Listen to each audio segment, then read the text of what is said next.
Good evening, everyone. Tonight is a planning board work session of the Planning Board of South Kingstown. The date is Tuesday, July 11th. The time is 7:05 PM. Roll call, Joe Murphy. Here. Susan Axelrod. Here. Paul Jordan. Here. Liz Carp. Here. Peter DiStefano. Here. Robin Pothier. Here. And Maria Mack is here. Our first agenda item is mixed-use discussion, Old Tower Hill Road / Main Street eastern portion. Jamie. Thank you, Madam Chair. Just to give a brief update of the Old Tower Hill Road kind of project or neighborhood plan, we did submit an RFQ to the Finance and Purchasing Department. That RFQ hit the street approximately 5 weeks ago. We gave consultant firms 3 weeks to respond to that. Just before the 4th of July holiday week, the response date was June 29th. We have 3 firms that responded to that RFQ to look at and evaluate the future mixed-use build-out of the Old Tower Hill Road area. We did define the Old Tower Hill Road area as Eastern Main Street through Old Tower Hill Road out to Route 1, and somewhat in this shape that you see on the screen. So there's kind of almost a 1 mile radius around actually a 1 mile diameter, half-mile radius type shape, centering on the intersection of Kingstown Road and Old Tower Hill Road. There's kind of a informal shape or a parabola that kind of defines where commercial starts to interact with residential. And in speaking with the chair, she wanted to spend some time with the planning board as well as staff discussing kind of where those transitional zones are and what you feel as a planning board is the commercial area associated with this area, what the future kind of transitional commercial areas are, and then what's truly residential and where you wouldn't want commercial to push against residential. Kind of that exercise is to educate ourselves to what the perceptions are, at least from a board, and then be able to articulate that when a consultant's brought on board and kind of continue the discussion. But to start it early so you have some background information when the consultant's brought on board. Again, the 3 consultants will be vetted internally.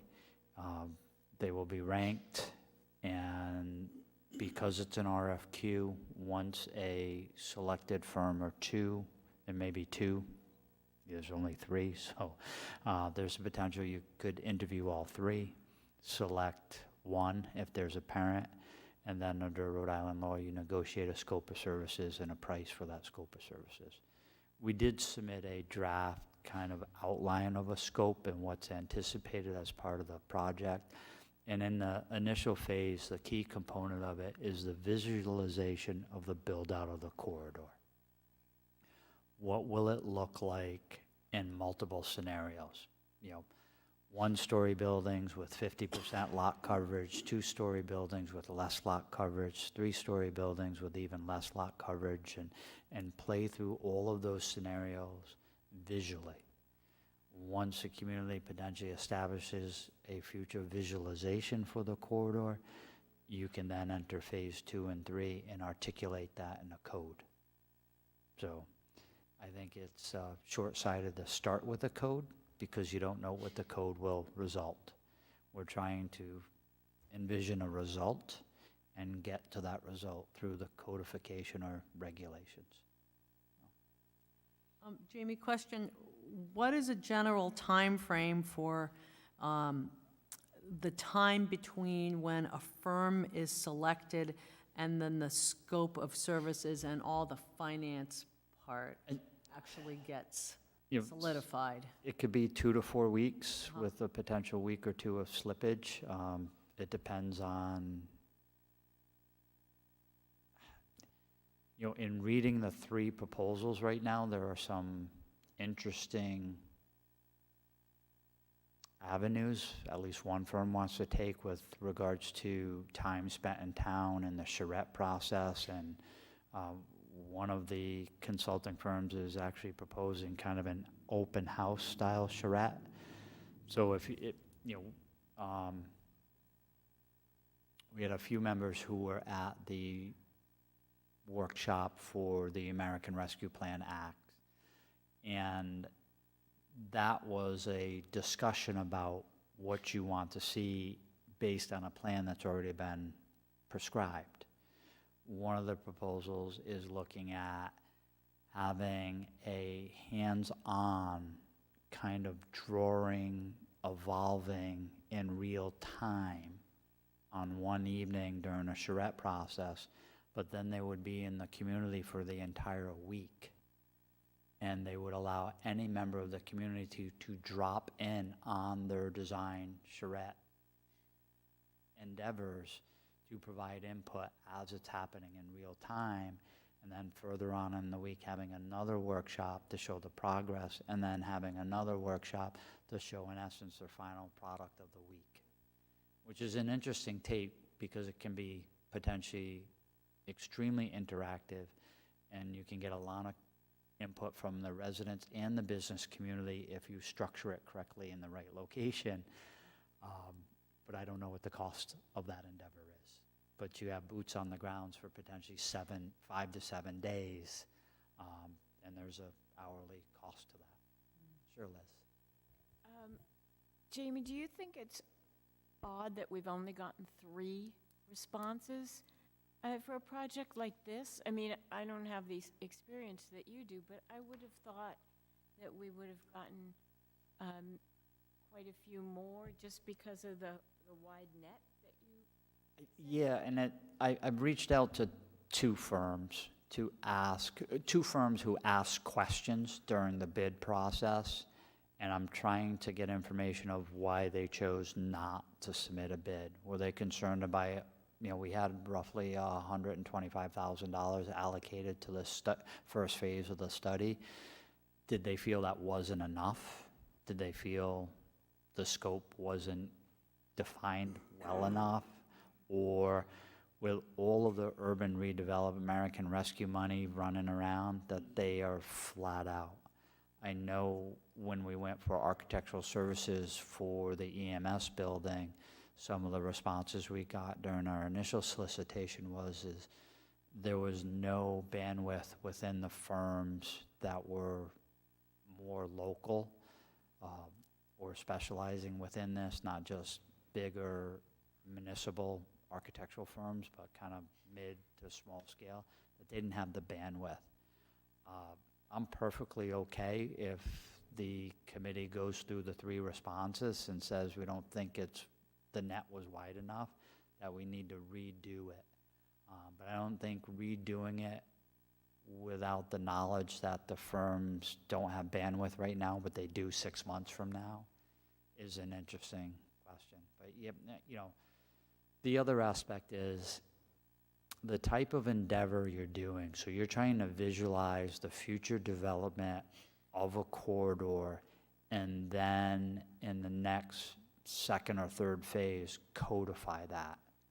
Not all firms have that skill set, and not all firms have access to that skill set. So you're really looking for that kind of engineering, architectural, landscape, urban, and I use the term urban as broad brushed, realizing that Old Tower Hill Road is not necessarily an urban corridor like a Warwick or Providence, but the design principles associated with the build out of this are driven in the urban kind of planning world in those design firms. So, we reached out to DPC and Code Studios and Allison and Ramsey, Tool out of Boston, Yulty, Union Studios, and we didn't get any responses from them. We did get a response from Dover and Cole, who are a national firm. They do have ties to New England. They are based out of Florida. We also got Stantec from Boston, and then we got a combined proposal from Beta with a few consultants on that one. So again, we'll pour through them and see if there's a skill set that matches South Kingstown. Jamie, do you think that some of the larger firms, such as the ones that you mentioned, are more likely to have the in-house expertise to take it from start to finish and write the zoning code as well as do the design work? Two of the firms may have the in-house for the code side of it. The third firm, I haven't gotten completely through their proposal, but and in response to that, Maria, I think in discussions with the three, if you talk to all three, two or one, is does the project need to be broken into more sub-facets? That maybe the visualization is first, and then there's an interim step before you actually codify. And you may have a really strong architectural urban design firm for the visualization, and maybe we have to rebid the code side. And then on just the code side, you may have someone like Code Studio or that mixed-use form-based code writer that does things up and down the East Coast that will respond to that, who didn't have the bandwidth to manage 3 or 4 consultants during the process. I'm Jamie? looking for that feedback. Could I ask a couple of questions then? In terms of Union and, was it Watson, who did the, Weston and Sampson and Union Studios. thank you. So moving forward, is it based on their ideas and recommendations? Are we taking that and giving it No, to someone? So this is, I don't want to say completely separate from, but this is really a distinct project. So the American Rescue Plan that utilizes the services of Weston and Sampson and Union Studios is a kind of design, build out, and construction project, where this is of the existing built environment. So you're spending funds to beautify and enhance what you already have. What we're looking at doing in this kind of neighborhood study and plan is visualizing what the community wants to be 10, 20, 50, 100 years from now. Could I also then try to get a vision on what we're looking for? Are we thinking that this zone is going to have an impact on our availability of affordable housing? So and part of the components of this is when you entertain mixed use, you allow a density that's different than what's on the corridor. When you allow the density, you can bring in a larger component of affordable housing. And every developer that you talk to, in order to build affordable housing, they feel, and the financial spreadsheet bears it out, more market rate units. You know, because if you can sell, we'll just use a house, and Peter can correct me if I'm wrong, but if you can sell a house for $1.2 million in South Kingstown, new construction, 16 to 1,800 square feet, if you wanted that developer to do, and it was doing 10 houses, so that's $10 million in new construction. If you told him, I need you to do 2 of those units affordable, he can only sell those units for $300,000 a piece. I understand that. So he's got to carry that with his other 8 units, and he would probably tell you, I can't do it with 8, I need 14. You know, so the math has to work, and I think the mixed-use component that the planning board and the council wants us to look at may be able to bear out that affordability given the density you'll be exploring. I think it's important for us to keep in our vision that what makes South Kingstown awesome is low density. So every time we entice with high density, we're turning South Kingstown into Warwick, let's say. Right, I think that has to be a strong part of our vision. I mean, I like living here because of low density. And you know. I'm sure that will be a subject of part of the Yeah. discussion. Because the reality is that the town is going to grow. There is a need for housing. So Sure, sure. I think after you know, when this project was originally brought forward, the idea, and it was under it was a sustainable class. It was a senior design studio. So that's why the look, the feel, the design was a big part of it. But when you scroll through, and I don't know what page this is on, but there's a summary at one point that tells you, and again, this is just ideas, how many commercial units, how many housing units, affordable and market rate, have come out of one of the particular scenarios. And this class was divided into 4 groups, and they each focused on a different plan. So it's, But while we're shaping this, shouldn't we try to demand, for lack of a better word, a certain number of affordable units? I mean, it's not just our goal to let a developer make as much money as they possibly can. It's our goal to provide affordable living and meet the state's demands.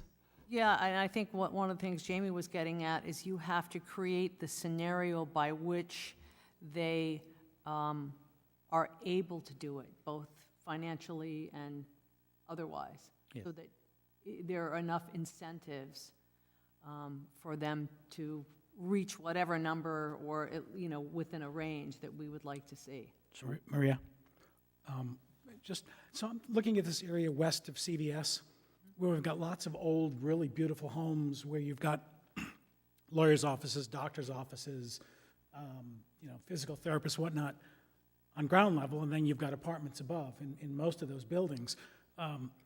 The only aspect of that stretch of road that I don't like is the little sign in front of every single house, because I think it really detracts from the neighborhood feel. I mean, but recognizing that that's mixed use, more of that kind of thing, right? Offices below, nice architecture, apartments above, and even if they're market rate, I still think getting more apartments, just adding more apartments, even if they're just market rate, adds to the supply. Should, well, Susan says I'm pie in the That sky, just adds to the density. but I think just having more apartments just should lead to a lowering of. Again, As the case, then dense developments would be lesser cost per unit, and they're not. So just one of the components of the study that we've included in the scope of services is basically an analysis, a financial analysis of South Kingstown's kind of buying power, GMP, buying power as a community, ability to absorb new housing stock. Because if you fall in love with a vision, and the vision isn't obtainable, some would view it as a failure because your vision won't be built.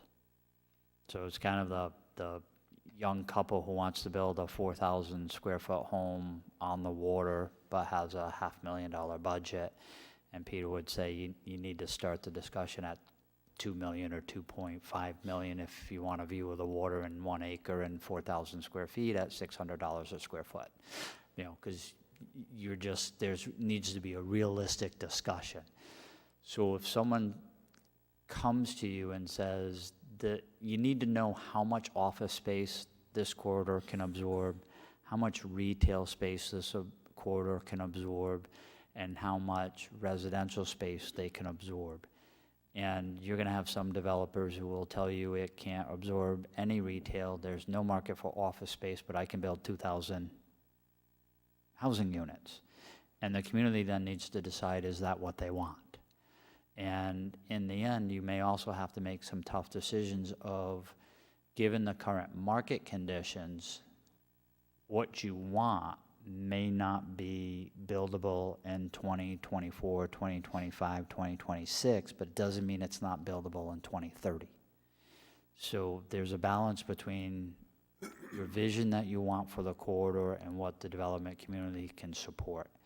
And that's a long discussion, and there was a comment made by someone in the audience a couple weeks ago at a town council meeting, is sometimes you need to slow down before you speed up. and really taking the time to articulate the vision, which then you can codify, which then gives the development community certainty on the application process, but it gives the community certainty on the end product. That if you envision this beautiful 2.5-story building with office, on the first floor and nice apartments on the second floor, that it looks like what you want it to look like and doesn't look like something that belongs in South Boston. Now, you may love what is in South Boston and want to bring that here, but that's the process.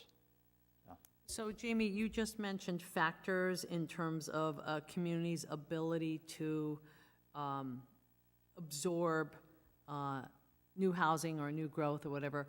What do you think those factors are? As in, obviously, cost of community services and,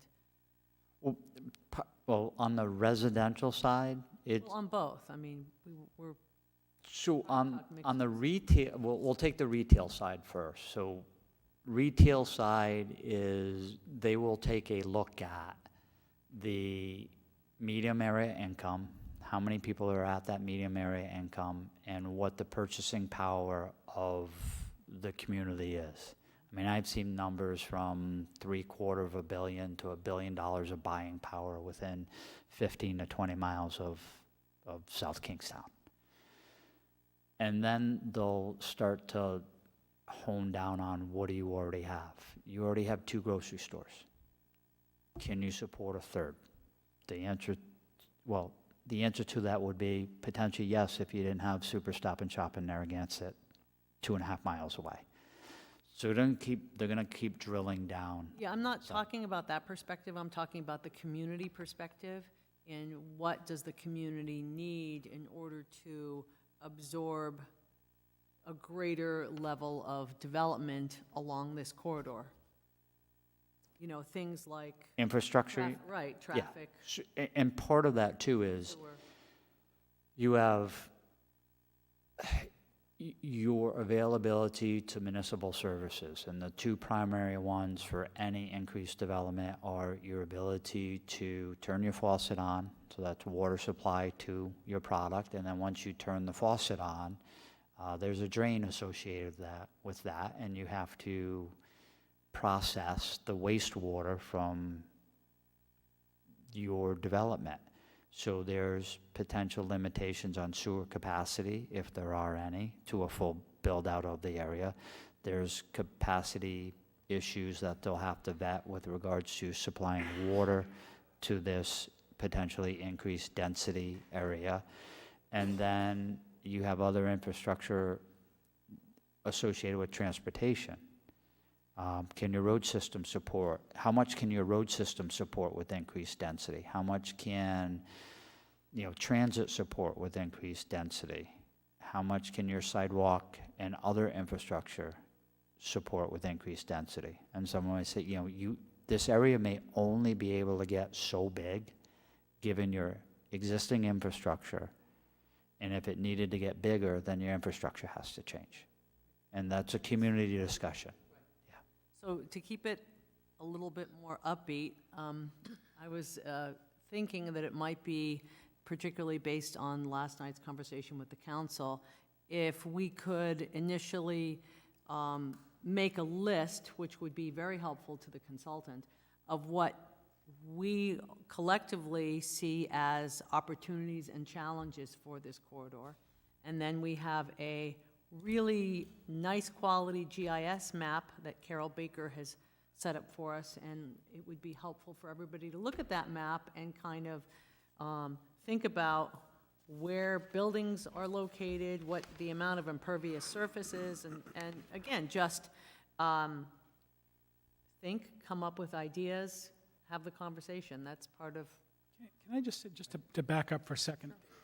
This isn't a blank canvas. It's not completely undeveloped. I mean, there's lots of stuff there now, and so trading something that's strictly office space or commercial use now for a mixed use, I mean, you're not really, maybe more demand, for water and sewer services, but as far as traffic and whatnot, it seems like you're just trading one type of traffic for another rather than adding a lot of You could be, and that's part, so there's existing background, right? So we know, and to Paul's point, part of the analysis, and Maria's touched upon it right now, if we look at this circle, and then we look at the internal shaded area, how many buildings are there? What are those buildings? What is the functionality of those buildings? How many parking spaces are there? What are the uses? What's the tax revenue of those uses? What's the retail sale of those uses? And then what's the ownership of those uses? Because you can look at the corner, the northwest corner of the intersection. I'll see if I can get my cursor. So we're looking at CVS. We could do a wonderful redesign of that project, but CVS for the next 20 years may not be going anywhere. So that it doesn't mean you don't plan for the redevelopment of that site, but that's probably aspirational and not a short-term objective. If we go directly across the street, we have Bank of America, we have the package store, that's in one ownership. But there are Parking. a lot of underutilized parking, but fully utilized with regards to tenant space. So what's hard sometimes in the discussion is you want to be aspirational and you want to say, if this corner was redeveloped, how does the community want it to be redeveloped? Understanding that the landowner has tenants that have leases, that it may be hard-pressed to convince an owner to negate the leases over time, tear down the buildings that exist, take on debt that they may not have for a vision the town wants. So, I remind people sometimes, if you look at the emblem on the wall, it says 1723. It took a long time to get to where you are now, and it's not going to happen overnight. To that point, what is a realistic time frame? Like, when you say 2030, I'm just trying to get an understanding of when do we slide this to the council? What does that time frame look like? So I think from a regulatory standpoint, hopefully 12 to 18 months, and in a perfect world, fully vetting, getting everyone to understand and on the same page, or, the carousel can continue to go round and round and round, and a decision doesn't come. We keep going around until someone decides something. But once you develop regulations, if they're well done, and to Maria's point, if you structure them so that a developer is interested in spending the resources to acquire property, because to Robin's point, you want them to have financial gain, but you don't want them to take advantage of the community, that potentially changes it forever, to what you didn't envision. I don't know what that time frame is. I know communities who wait a long time. I mean, there are There are people that are willing and waiting. I mean, we talked about this one corner. That one person has been talking about this for 5 years. correct, but they never come, I'm not aware of them ever coming forward with a proposal to the planning department saying, if I were to do this, how do I change? Because if someone came to my department and said, I have this great vision for the corner, but I need some assistance to change the regulations to allow me to build it, if it was a wonderful plan, the planning board and the town council would, I don't want to say change the regs tomorrow, but they would entertain changing the regs for a development that the community thought was appropriate. It's definitely not true. I mean, we sat here with it a long time ago with town, you were before you, and everyone's sitting here going, we're people that own these properties are saying, we want to do something, but we need to grow it higher so we can afford to do this. I mean, But yeah, I mean, there's discussion tonight that I don't want that to happen. What? No, I don't think she said that. that is irrelevant, I think. I'm just Right. saying that property owners talked. I mean, the EDC, the Economic Development Committee, had a whole bunch of property owners. We spent a lot of time, like, people saying, we're willing to spend some money here. Right. Yeah. Are slow as molasses, and we're not getting anything to them to do it. And I think one of the advantages of having a larger firm come in is that with that kind of a firm, with their experience in varied communities, they probably will be able to show us before and afters of projects that they have worked on that then have been built. And I think that is something that will be helpful, convincing, inspiring to us and the community, both business and residential. And I think to a point that you mentioned, CVS is probably not going anywhere for a while. Right. But we should target the people that have said, hey, we're willing to spend money to make this better, Right. and go out, engage them now. Correct. So instead of focusing on what CVS could look like, I'd rather talk about the other corners where people have real money that they're ready to spend to do some work, so. But, we're an ever-changing marketplace, right? CVS, 10 years from now, could be half its size because we went to mail order almost for everything. The retail space is changing. The restaurant space is changing. I know so- you're trying to be realistic, but sometimes you're just really depressing. No. I, Well, again, I don't want to give anyone, You're such a downer. no, but it's an interesting discussion. We don't have 3,000 acres, and we're not Celebrations, and we're not Disney. There's probably 60 different properties here. They're all in different ownership. We haven't had a developer come forward and say, I acquired the 6 key properties on the corner of Main and Main, and I am waiting to do something, and I am on the forefront of this. I hope something like that could happen, and what you envision happens in a relatively reasonable time frame, but don't give up your hopes and your so dreams could and we aspirations. could we start with opportunities and then challenges and chime in, people? What do you think the opportunities are? Well, I don't know, because I'm not exactly sure what owners are ready to act, but would something we'd want on the list to be parking behind buildings? Is that a good place to start? Yep. What else? What else is, Street trees street trees? and way stops, where pedestrians can stop for a moment and sit on a bench and drink a coffee. Mhm. A more cohesive visual. And safer pedestrian crossways of all of those driveways where walking on Old Tower Hill Road isn't safe because there's so many driveways. And the ingress and egress vary, and some of them are like completely wide open, and you drive in and drive out and think, I wouldn't want to be walking in or out of this space. So are we picturing places where I would want to go, or is this office space, which I might not ever walk into, an apartment above it, and I don't need to worry about how I could get there? It's everything. Allowing both types of uses, thus the mixed-use concept. So what other opportunities, what other things can good design improve upon in this corridor?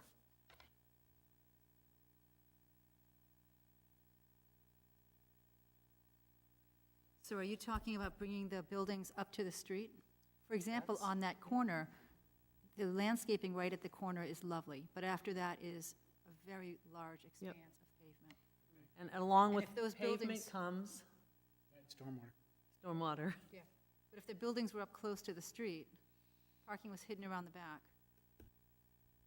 And with better design and better, as you said, trees and landscaping, wouldn't you improve your infiltration and therefore improve the stormwater, the water quality, and with good design, the quantity? Because this was built in the 70s before anybody worried too much about all of that. Well, I would like to also look at facade. We've got a couple of buildings along that stretch that are pretty ugly by anyone's standards. Yep. And can something be done to even artificially create a facade like we did at Dollar General, where those aren't real windows, but it looks like a window? It looks like there's something to break up that front. And I have one idea, one store in particular, where, gosh darn, it could use some beautification. What else? What else in the area? Has anyone recently taken a walk from Dale Carlia up, at least toward the Wakefield Mall?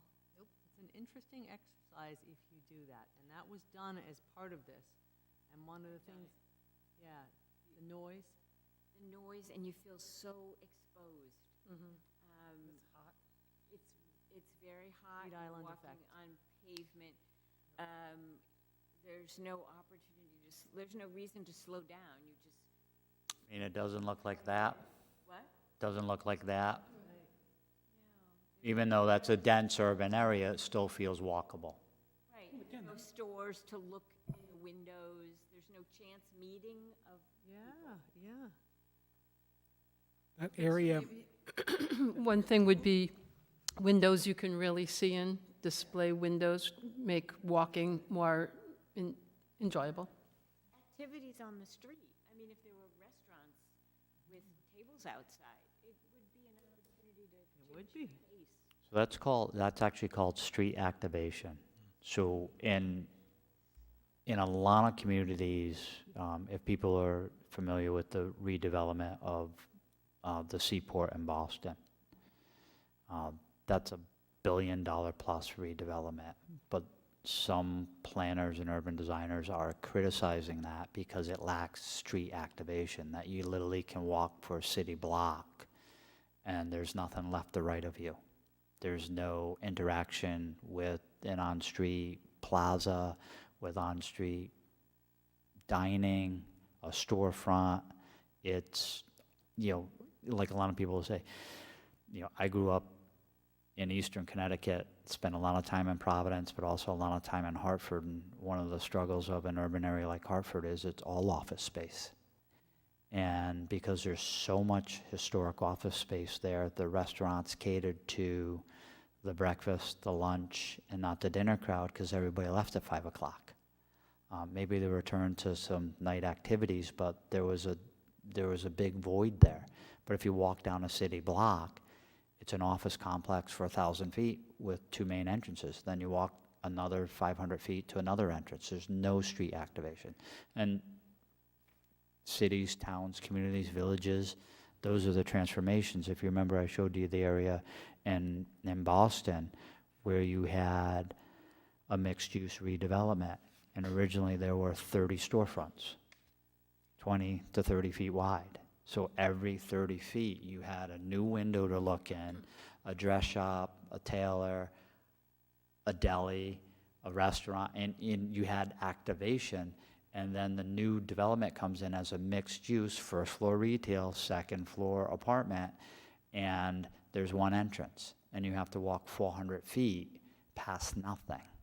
And I think sometimes you fail in your vision when it's actually built. And I think we just learned from that.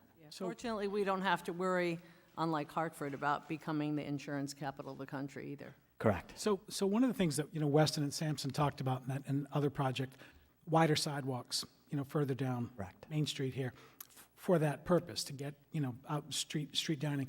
I had dinner Friday night at the new restaurant around the corner from Brickley's, used to be the Glass Station. Yeah, and the bunch of people there, and then people around the corner at Brickley's, and it was like a big party there on the corner, it was a lot of fun to be out there until 9 o'clock on Friday night, and we took a walk down along the river afterwards with ice cream cones, and it was just, more of that kind of thing.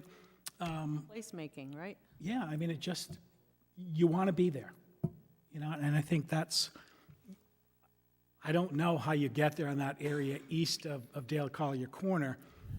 I mean, we've already made improvements with the street, with the center islands, with some landscaping. Again, more street trees, wider sidewalks, storefronts. I mean, all the mixed use, anything that makes it less auto-centric. And I think and I anticipate this, that the selected consultant will probably have a conversation with the planning board and the community about Old Tower Hill Road in the cross-section for that, and the turning lanes, and the fact that if you want to make it walkable, to everyone's point, if you're in a very heavily trafficked area where car speed varies probably between 10 miles an hour to almost 40 miles an hour, it's pretty tough to walk on a 5-foot wide sidewalk next to that. And you're recognizing that as residents. To Maria's point, you don't necessarily feel comfortable walking along there. So I'm sure one of the consultants will make a suggestion that cross-section be modified, maybe not immediately, but over time in the next redo. My sense of that stretch road now is that the only people that walk there are people that have to. Nobody's going up there voluntarily if they can get there another way. But I would like to comment on the area to the west of the intersection where all of the old Victorians have doctors' offices and insurance companies. I like the way that looks, and I like that gateway to historic Old Town Wakefield.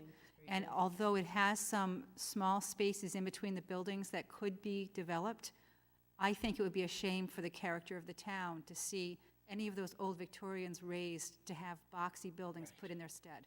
Yeah. That's something that I would be very resistant to, the change of the character of that whole stretch from CVS to Green Line, to see all of those old houses transformed into something new, would be, I think the community might likewise resist that change. So your term is a very good one, where you said it provides a gateway to Main Street.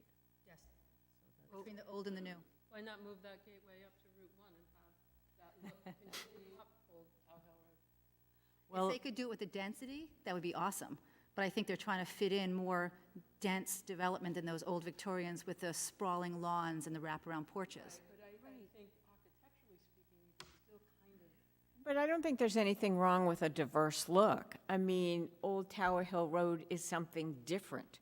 And then when you get past CVS, then it's something different. And the pace changes and the look changes. I don't think it needs to be totally consistent from one end to yeah, the even other. Main Street itself has quite a variety of architectural styles, which is one of the things that makes it unique. Yeah, and Buildings are, And one of the reasons I have that little appendage or the thumb that goes, the eastern part of Main Street is exactly for that discussion. I think if you just ended it at the bank, you'd be short-sighted because you're not looking at the regulatory implications of a transitional zone that in a successful redevelopment of Old Tower Hill, developers are going to look right, left, up, and down of the areas that being redeveloped. So you could have a developer who sees buying 4 small homes on Main Street as a bargain, and then they're gonna combine them and then utilize your existing code to do something that you may not want. So that's why it's there and it's highlighted. I think right now, what your discussion is, that's kind of to Liz's point, it's a transitional zone. It's, you're on Main Street, you turn the corner by the church, you hit what has a very residential feel until you hit something very different. And you're trying to change that very different to something that's more familiar. Right, but it can still be different. I do Yes. a lot of I live on Pond Street, and I do a lot of walking from Pond Street down Main Street, sometimes only as far as Kingstown Road, but occasionally all the way to the Wakefield Mall. And depending on what I'm walking by, my pace either speeds up or slows down, depending on what you have to look at and what's enjoyable. And certainly until I get to CVS, well, actually, Green Line, my pace is rather slow. And then once I pass Green Line, there's not as much to look at. There aren't storefronts, so I tend to speed up because there's nothing to kind of make me stop and look. And then once you get to CVS, if you walk down farther to the Wakefield Mall, you just get there as fast as you can. Yeah, and I agree Because with it's that. so unpleasant. If people are familiar with Newport and know where the visitor center is, if you're at the visitor center and you walk past the Marriott and there's no street activation until you hit Right, Bannister's Wharf, right. right? And you pick the pace up because you're going from point A to point B because there isn't that street activation, even though you have a view of the harbor. So you may not pick it up completely, but it's that lack of street activation. If you were walking in this development and you had street activation, when I hit the intersection, I'd walk quickly past CVS because I'm getting to the next transitional zone where there is street activation, even though it's single-family residential and office space. And I think that's okay. I think speeding up and slowing down is part of the experience of a town.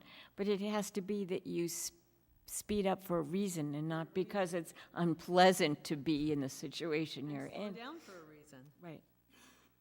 So I'd like to ask another question. So looking at the map, on the corner, not CVS, but directly across the corner, there's such an expanse of asphalt around those two businesses. There's a bank and there's a Packy, and there's about 200 parking spots. Is that a regulation that those businesses were expected to be more generating of traffic, or did we demand that volume of asphalt with those two Yeah. buildings? Like, how did that become, and can that at least be, if nothing else, shrunk to become a park along the street, or even if they don't move the buildings, can we, I've never seen cars parked out there toward Old Tower Hill Road. Those spots are never, even Christmas time, it's, the Packy's open, there's no one ever parked out there. Why is there so much, and it's behind the buildings too. Why is there so much parking at that corner, and can we rein that in, even if nothing else happens? That was a big part of the URI students. Yeah. Again, from a regulatory standpoint, you can't regulate away that. We couldn't have legal counsel write a letter and say, we adopted a regulation that requires you to reduce your parking by 50%, even though you have but existing. could they? Like, do we demand that much park, it's, the entire lot is No, paved, for do we that demand bank is overparked from a regulatory standpoint. So they could, if they chose, reduce a hunk of that parking and turn it into something more green? Like, we're not going to demand we keep that parking? I'm not aware, again, we haven't internally done an evaluation. Again, that's part of the study. Who's overparked, where the excess capacity is. Someone could simply say, you could put a small kiosk-type building out in front because you have additional parking, and it could be something else.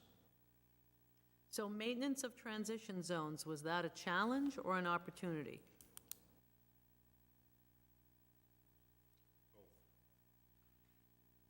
All right, so how about some challenges? Diverse uses.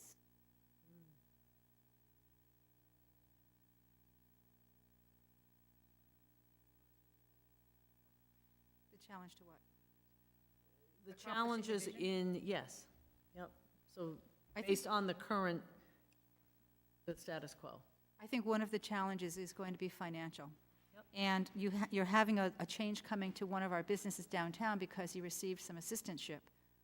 How would we expect these business owners to accomplish this vision? Which is why we Economically. want that regulatory incentives. Mhm. I think another challenge is how far in the future are we going to look? Because I hear what Jamie said about, well, we really have to be realistic about CVS, and it's not going to change. But to not take our vision further, I think, is being somewhat short-sighted, too. So maybe we need to have several visions, a now vision, a 10-year vision, a 20-year vision. And if you look at some of the consultants that have done this, and maybe I can give you a couple links to some projects that the 3 respondents haven't done, to exactly show you that. So, in the next 5 to 10 years, your build-out probably shows the CVS still there. But the Bank of America corner maybe gets built out. And in year 10 to 20, CVS is something different. But you don't lose that aspirational of what it could look like 50 years from now. You're not going to exclude the CVS parcel just because you don't think in the near term it's going to get redeveloped. Don't like it. Yeah. I think one challenge might be the public's resistance to change, even if it's change for the better. If you're not certain what that change is going to be, I think people resist change.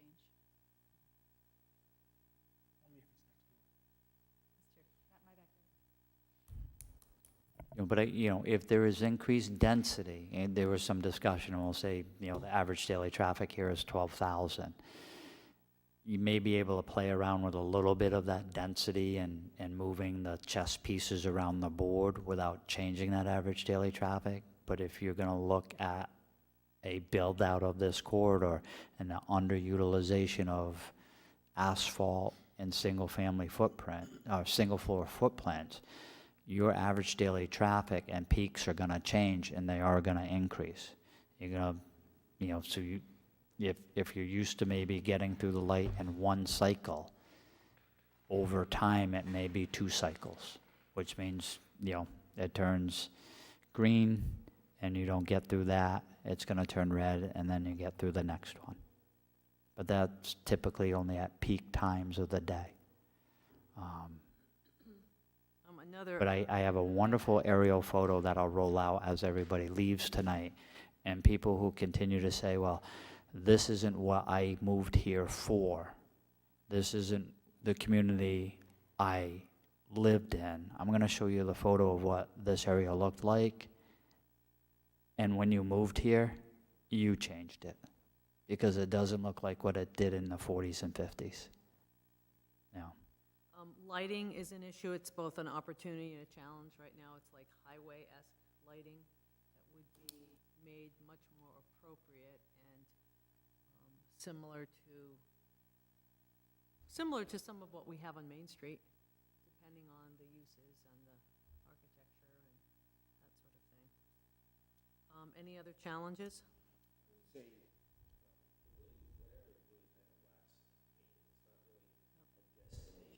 Yes. You really want to get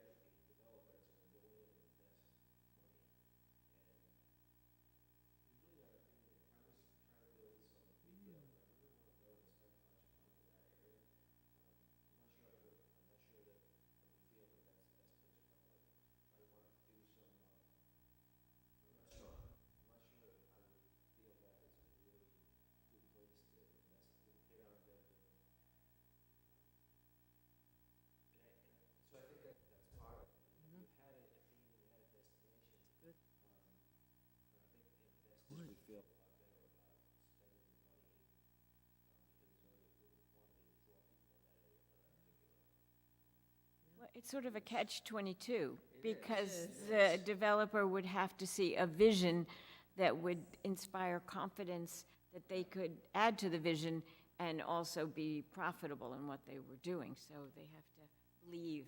It has to be a certain trust.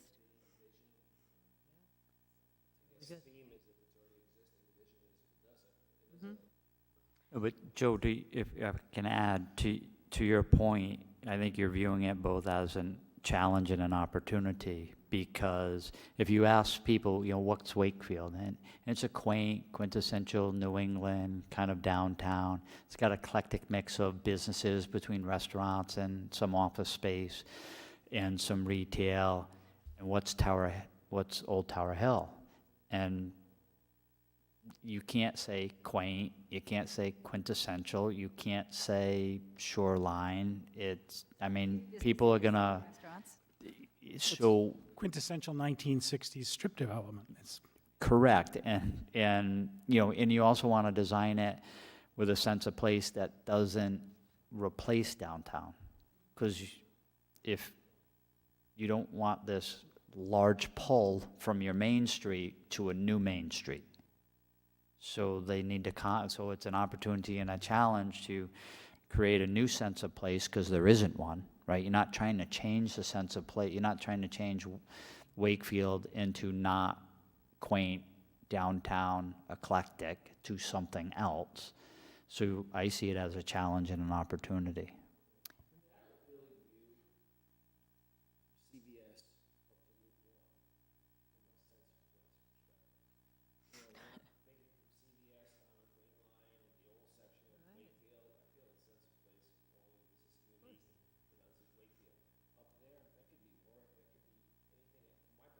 Anywhere USA. That's why I brought that up last night. Yeah. There's not,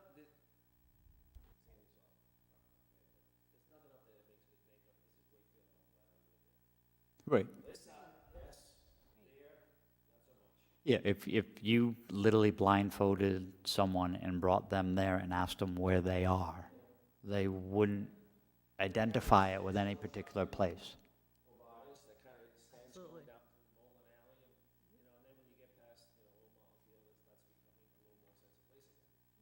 But I would tend to agree with Liz that because it doesn't have an identity, one of the opportunities or discussion points is, does it need to look like something you already have, or can it be something unique and a little bit different, but still honoring kind of the heritage of the community? Jamie, it makes me think of, you had shown us some images of Wellesley, Massachusetts, which I'm familiar with. I live near there. And they did something, of course, it's a different architectural style, but they didn't try to draw the Main Street to the new development. It's away from Main Street, but it has become a center in itself. There are restaurants that people seek out, there's a grocery store there. And Main Street is still Main Street and very special, but this new sort of back Main Street is also very special in a different way. Whether it's an extension of, but it still has an identity, That's right? And I think to Joe's point, this area lacks any sense of identity other than, to Paul, quintessential, auto-centric strip development from the 70s. Well, I wonder which comes first? The chain fast food restaurants, and that's all there is that what's created our lack of sense of space? Or, which came first? Or is it because of the style of stores and restaurants that we have that have created our lack of sense of place? Or is that because do they choose to come there because that has no, It was lack of awareness probably back then. but Yeah. we don't have those restaurants down on Main Street, but we also have no independent except for We also have one. different zoning. We have commercial downtown versus commercial highway, and commercial downtown does not allow drive-throughs. So a lot of it occurred in I don't have the photo electronically, but I do have a map behind me. There was as you look at communities developing over time, you have your central cores or your villages or your downtown. And then pre-vehicle, and again, you got to remember in 30s and 40s, not everyone had a vehicle. There weren't always two household incomes. And even in the 60s and 70s, there was still potentially two incomes, one car, or one income, one car.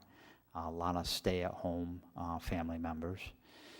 And you built where land was available and where infrastructure existed. So if you look at a historic photo of South Kingstown, this was on the peripheral of downtown where you had infrastructure and available land. So you didn't go into Main Street and tear something down for fast food. You went to where land was accessible, less expensive, and readily developable. You built the Wakefield Mall not as a tear down to downtown. You bought 20 acres where there was an old field in Park Forest, and it was available for sale, and it was right off of Route 1. And the advent of Route 1 also impacted development patterns in all of southern Rhode Island with on and off ramps. That wasn't always there. So one other item on my list, which is both, it presents itself as a challenge, but it is also an opportunity, is climate change and the way that many communities are developing climate-smart design in the way they design their buildings, in the way they design their corridors, and so on.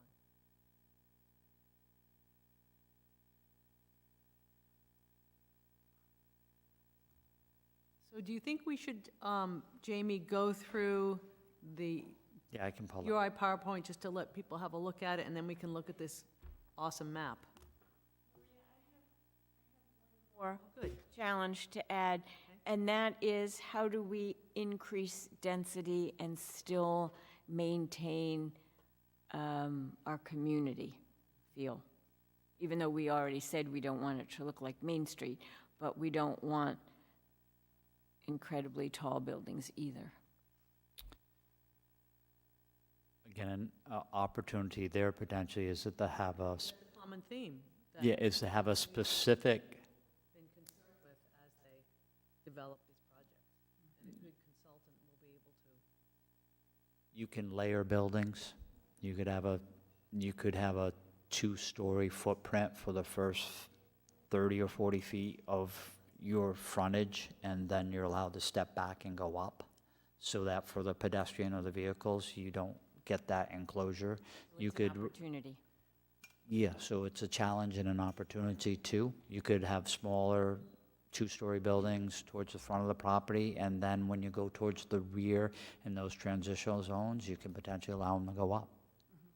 And I think that's one of the most important, most often asked questions, what you said. Yeah, I mean, down Maintaining our sense of place while increasing. the Bell Block and some of those, Bell Block and some of those buildings are 3 floors, right? I mean, I think right in town, I mean, obviously, you wouldn't want to go out to Perryville and put up a 3 or 4-story building, but here, you know, a nicely designed building, 2, 3, 3.5 stories. But how much influence do we have on architectural and style? I mean, the 2020s are going to be the year of the gray and black.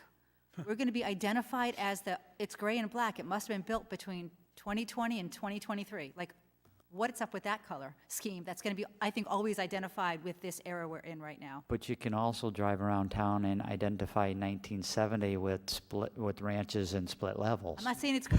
I'm just saying that everything is gray and black and what's up. You don't like the modern farmhouse with black windows and white clapboards? Or gray. Everything's gray and black. Ugh. So as we go through this, I believe, and Brian probably knows better than I don't know if it was SketchUp that they used, but some of the drawings are not as beautiful as they might now be using better software. So you'll see that. So. And I will preface some of this, that the students were unconstrained by stormwater management or any type of zoning code or parking codes. So you may see, no, you just may see buildings and density that doesn't have any parking, or density that proposes parking and that is financially unviable. So Will Green's process was to have the students think a little bit outside the box, but not be constrained by a specific regulatory code or environmental regulations. So it's some of it is.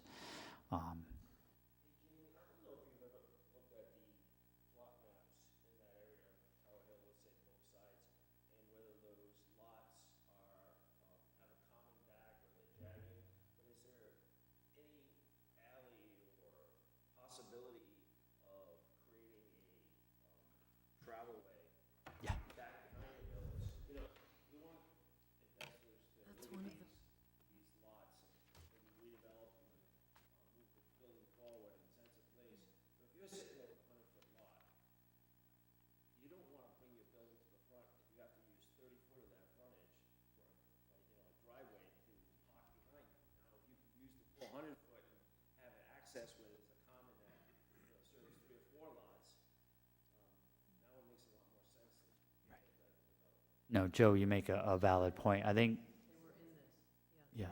They were in some of them. Some of the keys to the redevelopment of the corridor are going to be multiple property acquisitions, where a developer has to buy 2 or 3, where they can then combine those 3 entrances into one common. They gain space back where all those drives were. You know, typical drive, commercial drives, 24 to 34 feet. You can fit 2 units, 15 feet wide and 30 feet. So if they can, a developer can grab that space back by, you know, to Maria's point earlier, that, you know, the egresses being combined, give a lot of opportunity. So just to Joe's point, Pal's, Feet First, the Kentucky Fried Chicken, Taco Bell, and office building, office, all of those have access onto Narragansett Avenue. I'd never realized Hal's has a driveway that goes out. Feet First has a driveway out to Narragansett Ave, and then the Taco Bell joint, and then the credit union on the corner are all accessible from Narragansett Ave West. So there is opportunity back there to. Right. Except that I think like in KFC, they've blocked off that driveway because Narragansett Avenue people don't want want the traffic. anybody using that as a cut-through. I mean, if that were residential or some sort of mixed use rather than fast food. And if you look at the opposite side of the street, you have Ace Hardware coming out, And then you have that little kitchen design store and the fast food. And then there's the gas station, and I'm like forgetting what else is over there. But each one of them has their own driveway. So even just walking along there, you're constantly afraid for your life. I think I would list that as a challenge, that there are multiple small properties in separate ownership.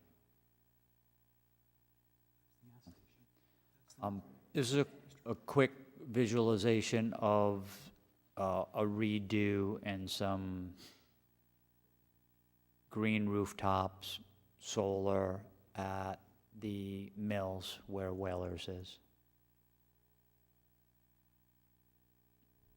These are projects that over years they have done. Yeah, so this, again, was the area they looked at for the Wakefield Business District. Existing conditions, I think you, Those are very, and this was pre-redo. photos are very spot on in terms of what you see, right? Clark Farms is no longer there, Bombay Flame. And, you know, here you're looking at the Ocean State Job Lot, Wakefield Mall, Wakefield Liquor, Bank of America. Those are 3 key parcels in the downtown. And those are useful analyses where you have vegetation, buildings, and pavement. You know, Percentages. and here's you know, if you look at the bird's eye view for Ocean State Job Lot, that's 97% pavement and buildings, 3% vegetation. You're at 88% on the Wakefield Mall, and you are at 99% for Bank of America and Wakefield Liquors. Just existing conditions where pedestrian safety, the corridor has 27.4% vegetation, and most of that is because the parcel to the east of the Mazda dealership just hasn't been developed. There is a residential development approved for that, you know, but you'd probably lose maybe another 20 to 30% of the vegetative cover there. And given the grading of that property, you may actually see a clear cut and then a revegetation because of the need to manipulate topography. And then 72.6% impervious surface in that area. To Maria's point, that all adds to stormwater management issues in the corridor. Is that area behind the Wakefield Ball, is that wet, or is that just? That is, is it protected? that is wet. Again, just some community. Again, this was one of the students looking at, we'll say, the greenification of the area, looking at a kind of and it's not a rotary, but it's a landscape circular aspect to that 4-way intersection. And I'll move my cursor, so the intersection stays intact, but you have the kind of the clover leaf or the 4 components of greenscaping. The Bank of America building gets redeveloped, the Wakefield liquor stores get redeveloped, CVS stays. They removed a building at Belmont. Actually, sorry, the building at Belmont's still there along the corner. You know, one of the difficulties too is you still have the substation, and that's probably going to be here for a while. And the challenges. So, Forgot that.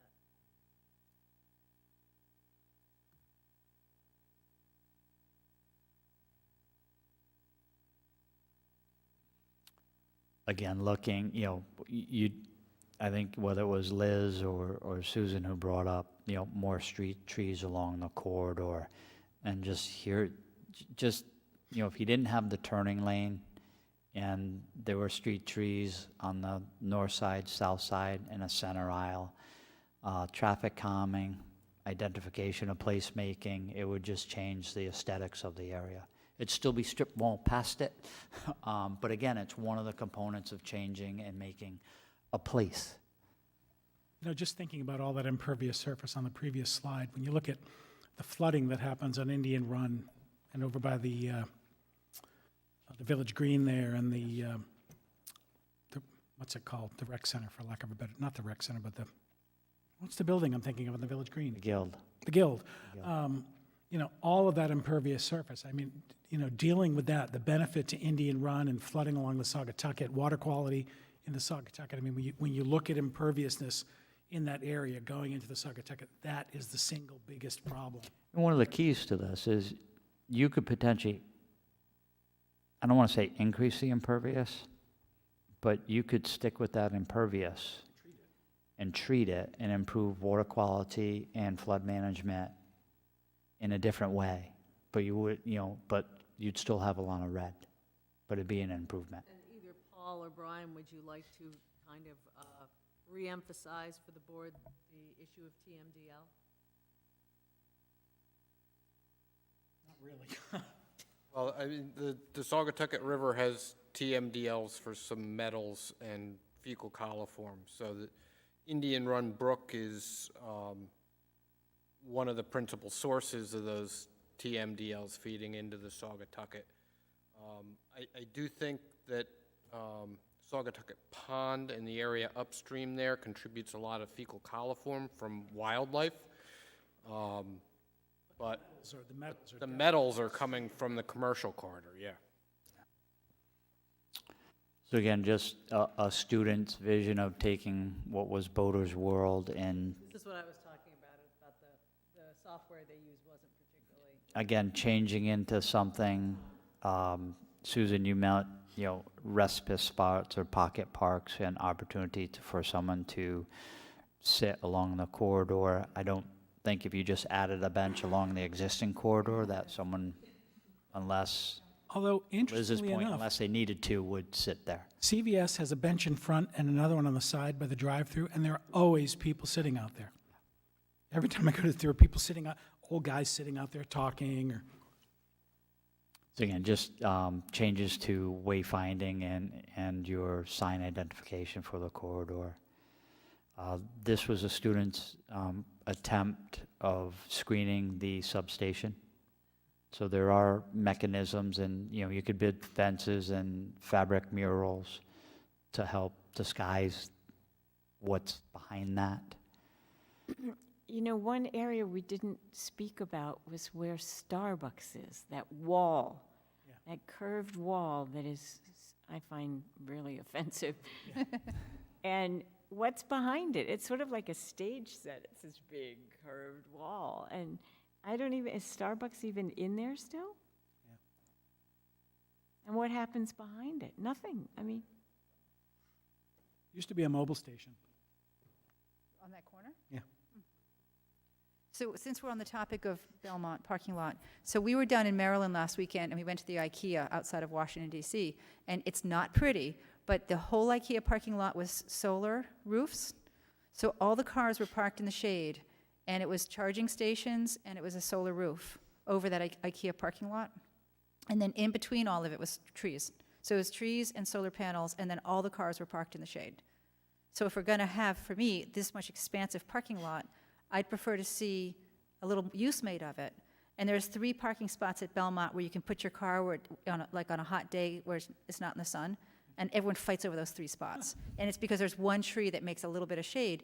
I think having some shade over the parking lots would be really beneficial, especially shade that made solar power for some of these businesses, or for the lights, or for some kind of benefit. Yeah, and again, a lot of communities debate the installation of the solar over parking from the aesthetic standpoint, and would prefer to see them rooftop mounted. And the greenification of the parking lots utilizing street trees and understory canopy to cool the pavement. It's a discussion I'm sure we'll have as time moves on. But I think it would have, my take is it would have mixed reviews if you took the Wakefield Mall and solar paneled it with that type of infrastructure. Because it's ugly, because it is shady for your car, and it makes power. So that's 2 pluses, even if it's ugly. What's that? Keeps you out of the snow and It the rain. does, even if it's ugly. And someone just invested $5 to $10 million for the next 20 years, so that parking lot's not changing. It'll be a 20-year lease on that solar install. Right. So again, it's not a quick, it's something that will be there for a while. But, you know, all of that stuff I'm sure will be discussed. So again, this is just a, what's interesting here is one of the students looked at, it was a complete tear down of the Wakefield Mall. And again, central common area, 4 buildings around that central common area. And if you'll see, there's no parking there. All the parking is under those buildings. So, now, viable or not, that was someone's vision.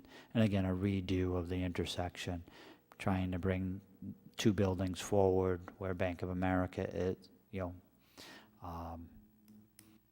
CVS is gone at the corner. Those buildings are brought forward. The Ocean State job lot is raised and 2 buildings brought forward in the parking behind. So again, there's some of those principles you've been discussing over the last 6 months shown in these student projects. Again, a couple of close-ups of that. So we're at the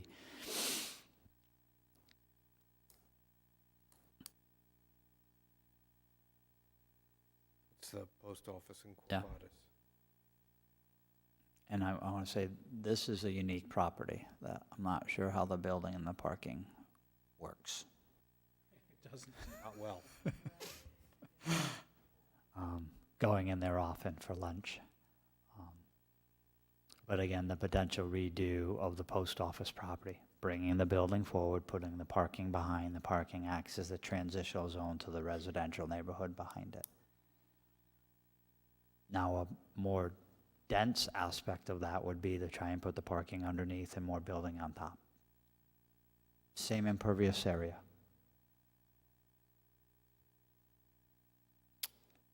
Again, a couple of cross sections here where you have the road. Someone's trying to articulate what the box would be. I think potentially the mistake here is that box is too tall and too close to the road. That is play area on top. Brown did it with field hockey, so can be done. Actually, a lot of universities have utilized the top parking deck of their garages for sports. We have the Belmont Shopping Center and the Starbucks. And again, a tear down and greenification of that. Sorry, it wasn't a tear down. But to your point, Susan, they added a significant amount of street trees within that parking lot.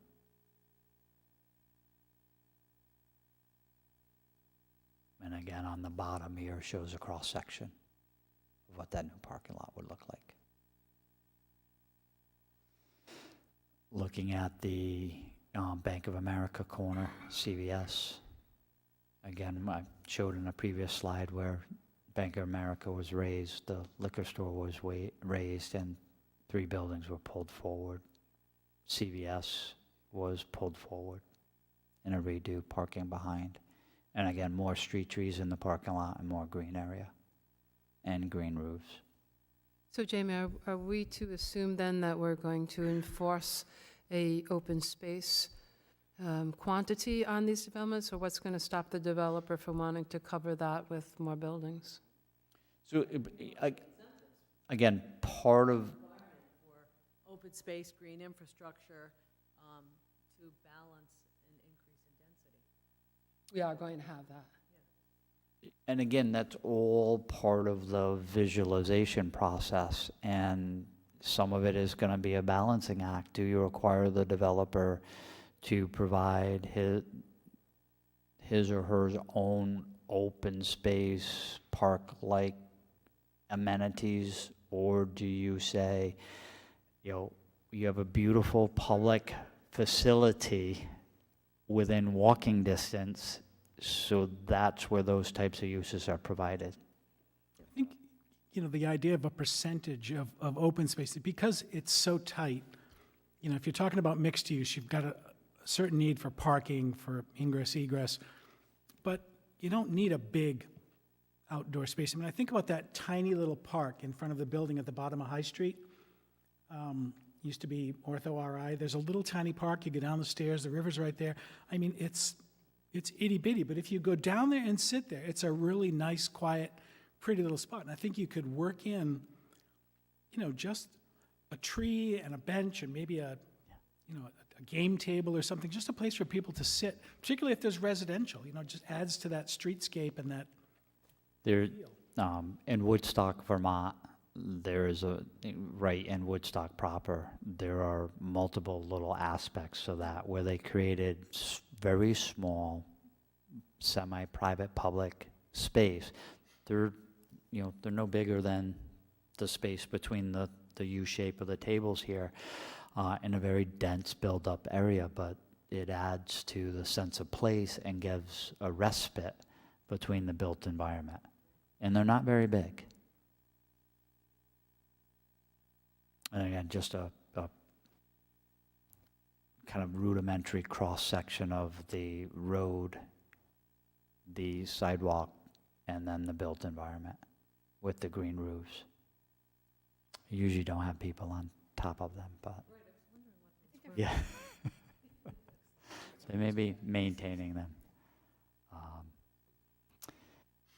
This is, again, an intersection, a resurfacing, change of pavement, sense of place, traffic calming. Again, to Maria's point earlier, just a change of surface treatment, bringing the buildings forward. And I think these buildings are brought very forward in a scenario where you have 5 lanes of traffic. This looks like California. The North Carolina Office Park. Yeah, so. And again, that's the difference, I would hope, between students learning their trade and, to Maria's point, is if you choose the right consultant who has a very diverse portfolio of working in a multitude of communities kind of around the country, can pull the best from everywhere and bring it to South Kingstown. And I think actually for this one, the one story might, for me, work against it, because it looks like a strip mall office park. As one level, it's like a sprawling, it's probably near the airport. Where if it had a little more height, at least on some of the buildings, it would give it a little more something, something, because right now it just looks like it's anywhere in America office park. And Liz made this point earlier, that street articulation, although you brought the buildings forward, this is still auto-orientated. If you were at this intersection, it looks like maybe you're walking 2,000 feet. There's no street articulation. It's a lost opportunity. And, someone may tell you this just isn't the place for that interaction between the pedestrian, the street, and the buildings. You need to do that space on the side or behind them, not street forward. You can landscape the front of the buildings, but you're going to put the pedestrian and the street activity between the buildings or behind the buildings, just because of the traffic flow and traffic levels. Again, looking at Ocean State Job Lot. And so, Ocean State Job Lot, commercial space, office, and then the bowling alley to the top of the photo. Redo of Ocean State Job Lot, bringing the buildings forward, parking behind, office complex stays, and retail space stays. Bowling alley is still the same in this photo. You can see at the bottom a little bit of the redo of the Bank of America site. Quick cross-section. And again, Keep going. yes. Well, again, not a few more street trees would have been welcomed here. And the Wakefield Mall. You know what else I think would look nice would be bridges to get across the road. Instead of beating that hot pavement and waiting for a break in traffic, we could have pedestrian bridges that get you to the other side. And it potentially something to be explored. The difficulty with bridges is meeting the American with Disabilities Act. Well, it's worth a try. So, All ideas are good. so again, a redo of the Wakefield Mall, and if you look at this, 4 buildings, nice public courtyard, and a parking deck below. So there would be substantial financial resources and density needed to do that parking deck below. And you have, we're just going to say again, Jamie's would use the term Debbie Downer, but you have a fairly successful commercial facility right now that is not vacant or struggling. And to get that owner to not extend leases, completely raise the building, and redo something is going to take time and multiple conversations and potentially the loss or a change in a market condition. If you had a vacant grocery store and someone, there was 100,000, 150,000 square feet of vacant space with no tenant in mind, someone may look at redoing something. You said in a previous work session, we were talking about stormwater. Right now, the only way to get any stormwater mitigation done at Wakefield Mall is if they were to propose some sort of redevelopment. But I thought you said that there were some communities that have actually said, no, we're going to make you do it regardless. You keep the same footprint, the same parking area, but you're going to have to treat your stormwater because it's just that important. And again, we have legal here tonight, but I don't think from a regulatory standpoint, the law in Rhode Island allows you to mandate a retrofit of a parking area or development that has no new permitting requirements or asks from the community. But there are places other than Rhode Island where it has been done. That they've mandated a mall to redo their. I might have misunderstood you. Yeah. I thought at one point you said there. No, I think it's in the redevelopment of a property or the modification of that parking lot that you can require. Similar, Burger King's coming in and ask for the drive-through, and you're requiring them within their footprint to deal with stormwater management. To the best of their ability, it wasn't a redo overhaul, but they are doing more than they had historically. Andy, do you? Yes, I concur. I mean, you can't, as long as, if they're not making any changes to what they have, you can't require it. You can either do one of two things when they do make changes or improvements, require it as part of that. Or the second thing you can do is try to incentivize it economically. Allow them provide less parking requirements and setback and so forth, so they have an economic incentive to put a building out in front where they're now using it just for parking, or empty parking spaces, as the case may be. I guess the other thing I'm thinking is, and Maria and I have talked about this, is there are communities around that have looked at stormwater management districts where they're saying, okay, we're going to tax you on your impervious surface, and maybe there's an incentive there to say, well, rather than pay the tax, I'll take out some parking or treat some stormwater so I have effectively less impervious surface. I don't know that I don't, tax would ever be high enough to make that incentive. and I don't think Rhode Island, I don't think any town in Rhode Island has authority to tax that way. Well, it isn't really a tax, it's a user fee. Well, again, I don't think, I think it would be determined to be a tax, and I don't think we have authority. The only way it's done, to my knowledge, is, again, when people are doing something new, where they're adding something or whatnot, then they have to meet the current requirements. Then they have to meet the stormwater for, that reduction in impervious surface, which is coming from their addition. But I don't think you can just flat out tax people for their use. We don't have the state enabling authority for that. Now, the General Assembly could conceivably do it, but it's not there now.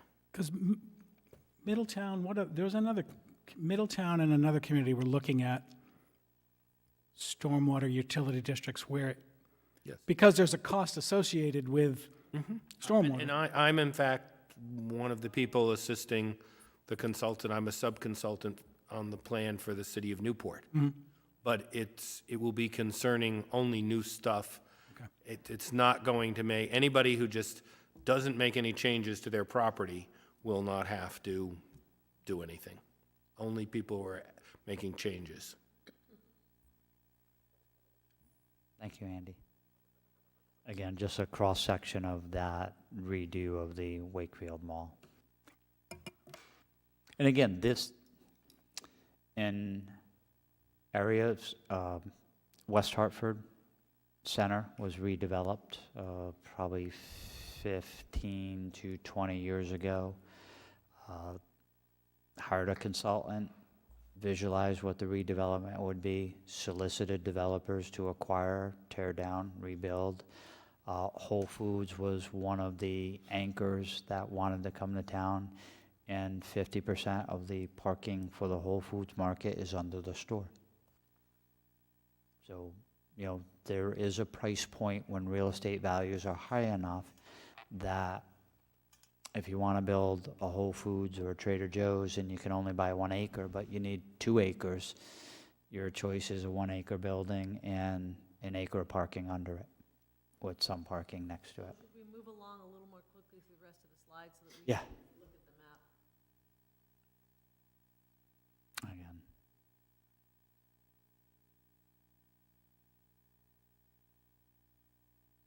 So these are some of the summaries that I was referring to.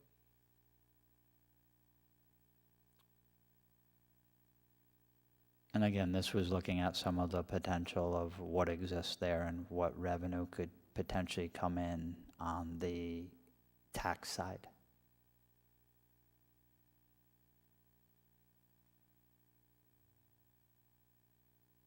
Again, looking at additional green space, increase water treatment,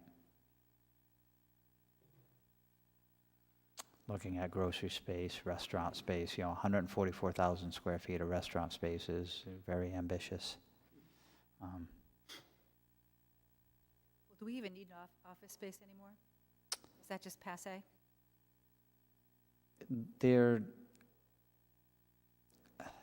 I don't think office space is going to completely go away. It's evolving over time. Your larger law firms, instead of having 3 floors, may have 1 floor.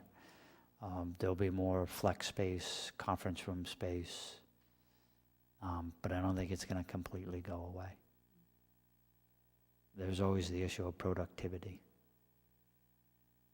But firms, Pratt & Whitney, there are engineering groups within Pratt & Whitney that, 30 engineers are everywhere but in East Hartford. And they've been working that way for 4 years with no plans to bring them on site. So what's the situation in South Kingstown? Is there office space available on every corner, or are there people looking for space that's not available? Well, there's a approved plan for another probably 50,000 square feet of office space on Route 1 that has been yet to be built out. That one complex was built and 3 more buildings are just sitting as not even pads, they're just approved buildings. So, again, just some of the bike pedestrian views. And we'll try and put this on our planning webpage, so it'll be accessible. Sorry. That was again a redo, that's the, Jamie, can I ask, does the town have any map that reflects like wildlife corridors? Do we know where ours are, and do we need to think about that in terms of this district? I mean, I'm not aware, and I can check with Carol, of any specific wildlife corridor analysis in this area. DEM did a wildlife action plan, how that relates to. This area, I'm not sure. Well, we Isn't can- there a South County, the town councilman, Mike Marin is on it. South County Regional Planning Committee or something. Partnership, yeah. And they refer to having a greenway map like that, a corridor, but we never talk about it, so maybe, I actually have a copy, it was from like 2010. A Greenways Master Plan was, I think we should be very cognizant of where that is and try to protect it, and yeah, as you add density, you need to add green space. somewhere for them to go. Within this corridor you're discussing, you're almost 75% impervious surface.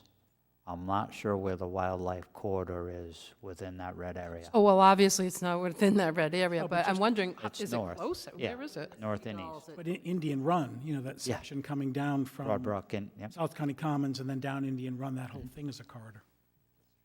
sorry. We were on slide 56 to 61, so we got a few more.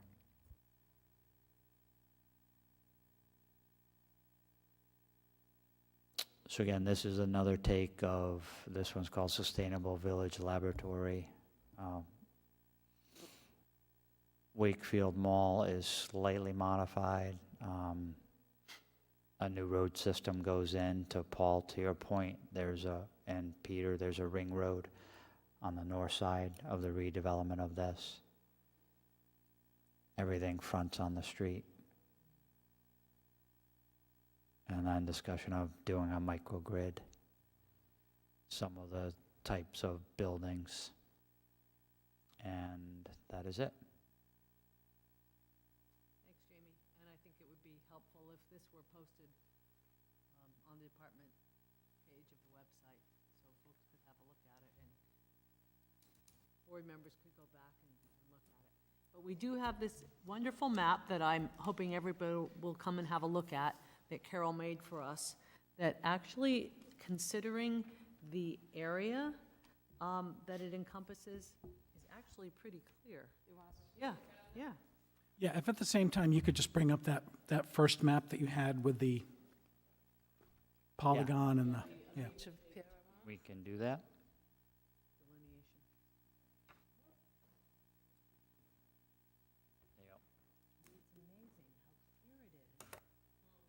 I mean, I think what you've defined there pretty much captures what we're interested in. Is this the before? Oh, I've seen this before, this map. And what year is this?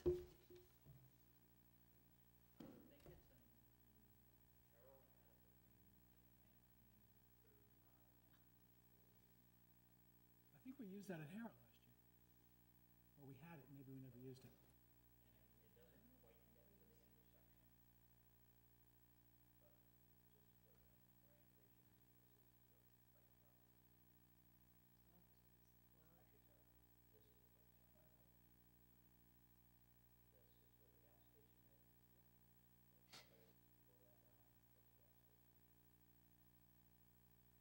Probably a feed store in there somewhere, too.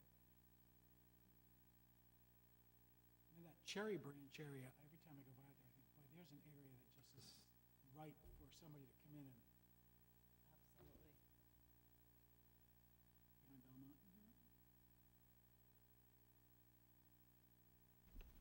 This is surprising to see, in the midst of all the, Do we? isn't it? In terms of greenway, water access Yeah. Yeah, all up through here. Yeah.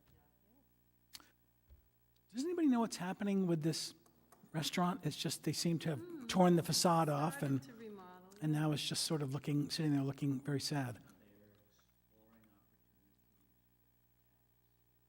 And do we know what's happening with Feet First?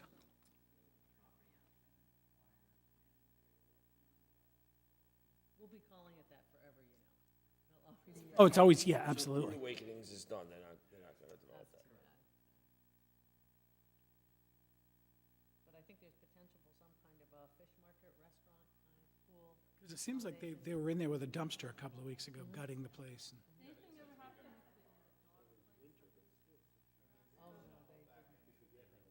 Did they?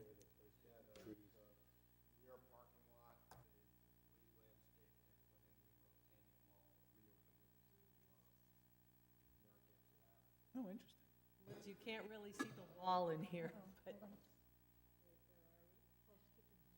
was thinking about what Oh, said about the wall. They certainly have sparing properties. What, the Starbucks? Yeah, yeah.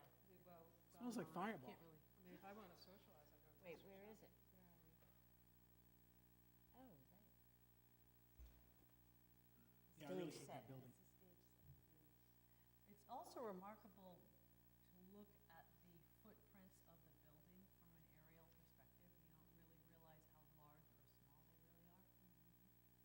Interesting, when we bought our house in Pond Street in 2014, the real estate, I didn't even know about this plan. The real estate agent took us Round. Wow. To Yeah. Pond Street and down. Right. And it was so beautiful. what I do when I have company. It wasn't until we closed on the house. And they drove down here, I'm like, oh. Oh, dumped out my Fireball. Spilled the whiskey.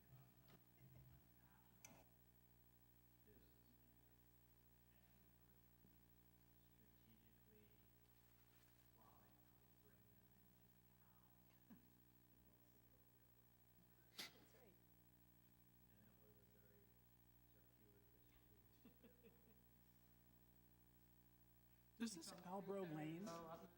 Is there a house back here somewhere? I never realized there was a street there. It is.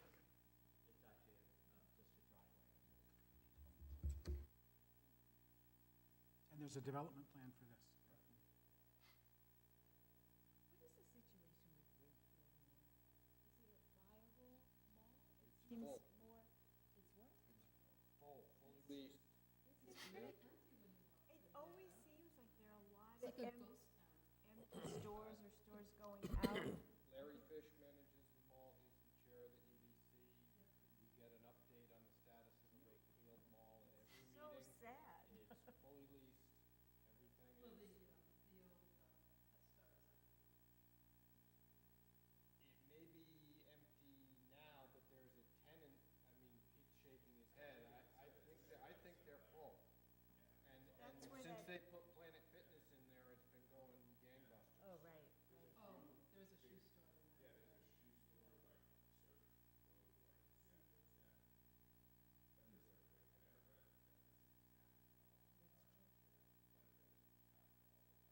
You go from one to the other, right? And again, we've got some of the realities, bank, fast food, auto dealer, bank, gas station, transitional piece, housing, True Value, owned by, Oh, and that's a solar canopy, by the way. What is Who is this? True Value owned by? Salts. Oh, they own the building. What is this that we're looking at right here, this gray stuff? pavement,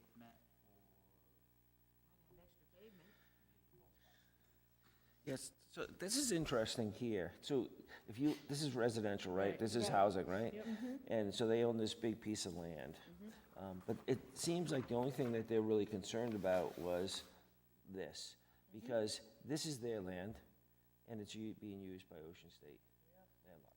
This right here is their land. This was actually, this is actually fenced in, and this was used as parking for when there was a garage here. So they used it. It wasn't paved. But the fence was there for a long period of time, longer than the 10 years for adverse possession. And it's right up against a And wetland, This too. here has been here for a lot longer than 10 years. So they're the owners, but they've almost like just walked away from that. Is this an opportunity for the town to perhaps do something here? With this? Town property. This is? This here is? Okay, so this, so they can't take this by adverse, yeah. Oh, that's interesting, okay. Well, I mean, so is that something that the, I mean, that's an opportunity. That's Clerk Farm. But this is all wetland, isn't it? Big parcel, actually. This is down here? This isn't, I think it's that's, wet. I think behind the store it's wet. Some of it's been filled in, too. so the town property, they're just allowing, they just, For sale, right? There's also What do you think it's gonna become? Do we know? Right in here, yeah. Oh, yeah, yeah. Yeah.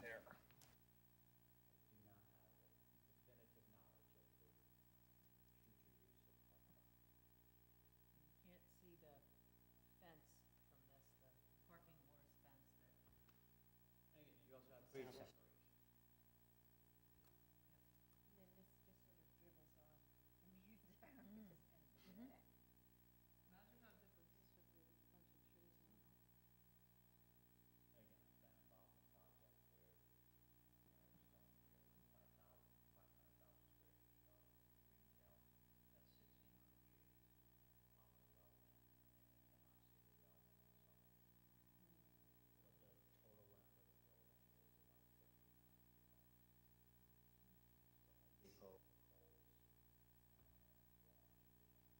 It seems like there's opportunity here. I mean, I notice early in the morning, a lot of the people that park here work over here at Hal's.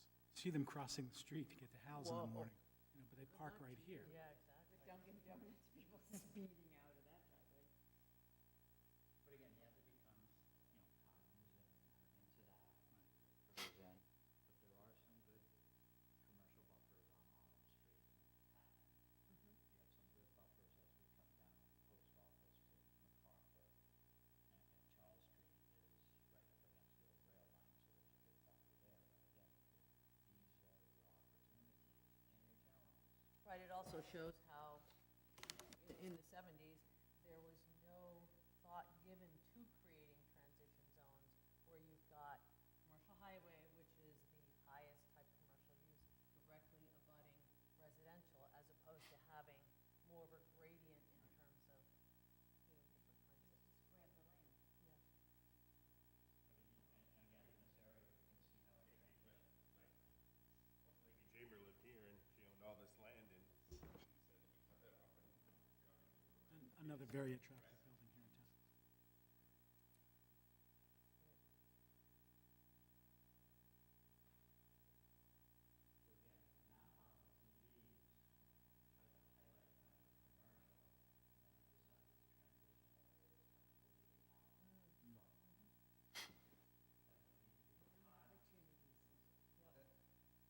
building that's on top of the hill is not particularly attractive, but the idea is what we're talking about Right. here, the two floors.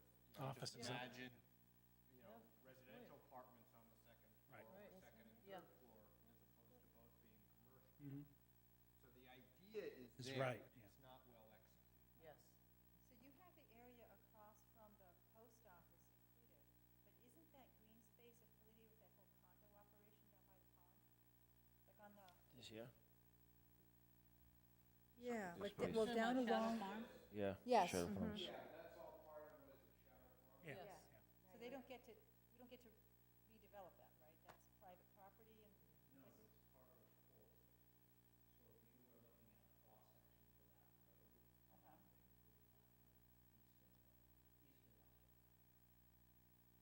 Is it zoned?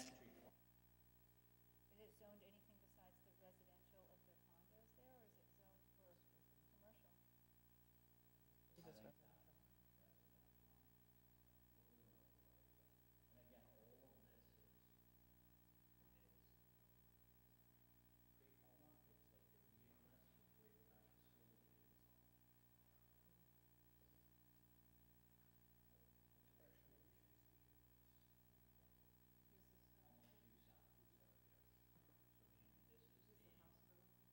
Hospital. The high school's down here, because this is down here, the high school's over here. You're looking toward the east. This is the pharmacy.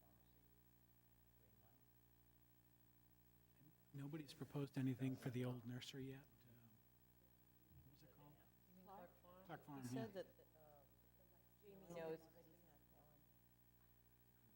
well, it was one of the projects that came in for potential cannabis, remember?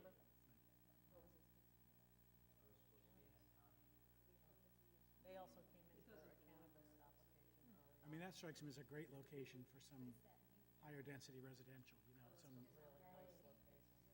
No, no, no, back here at Clark Farms. Yeah. The wetlands is basically the tree line. six or 8 or 10 units or something, you know. What type of wetlands is it, do you know? Just wondering what the buffer associated with it is. Some of those were filled in too, I don't remember when they came before us. We're gonna do some kind of restoration. Yeah, no, I was just wondering about the perimeter. What the perimeter would be associated with it.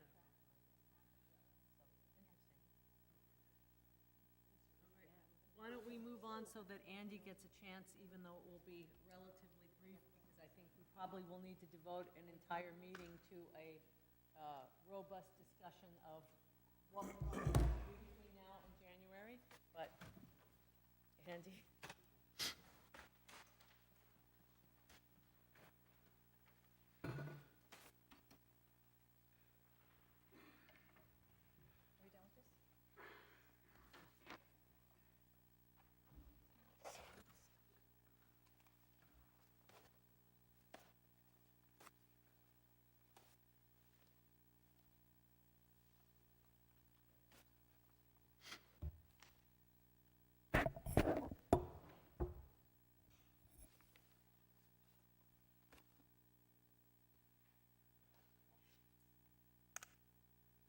So you want me to? Yeah, maybe you can just combine C and F. Legal legislative updates and update on legal issues. Okay. Well, you've got the memo from Amy, which was a collaborative effort, but Amy did most of the work. So I guess if you want me to be brief, I'll just summarize with 2 words. Yeah, We're we- screwed. Yeah, yeah, we just received it, I mean, I had seen it, but the Right. board just received So- it this evening, so. So I'll just, hit the high points here. The accessory dwelling units is still a mess. Nothing passed that would have changed the accessory dwelling units. So it's still a confusing mess that we don't know what it really means. We've kind of ignored it for a year, hoping it would go away, but it hasn't. We are going to have to do almost all of these, as you can see from the effective dates, are January 1st, 2024. So we're going to have to do them in the next 6 months, less than 6 months, make the changes.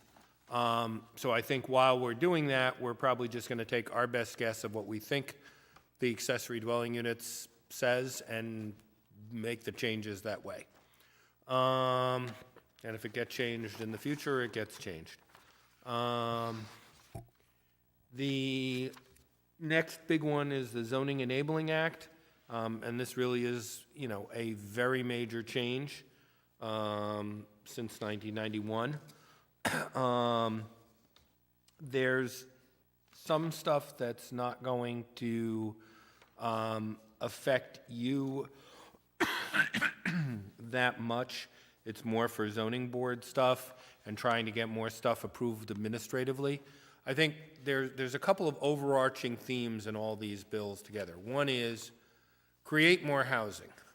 The belief is, right or wrong, if you create more housing, even if it's not creating affordable housing, if you create more housing, more supply, it will make housing more affordable overall. So there's a big push here to create more housing. And then within it, there are specifics to create more affordable housing.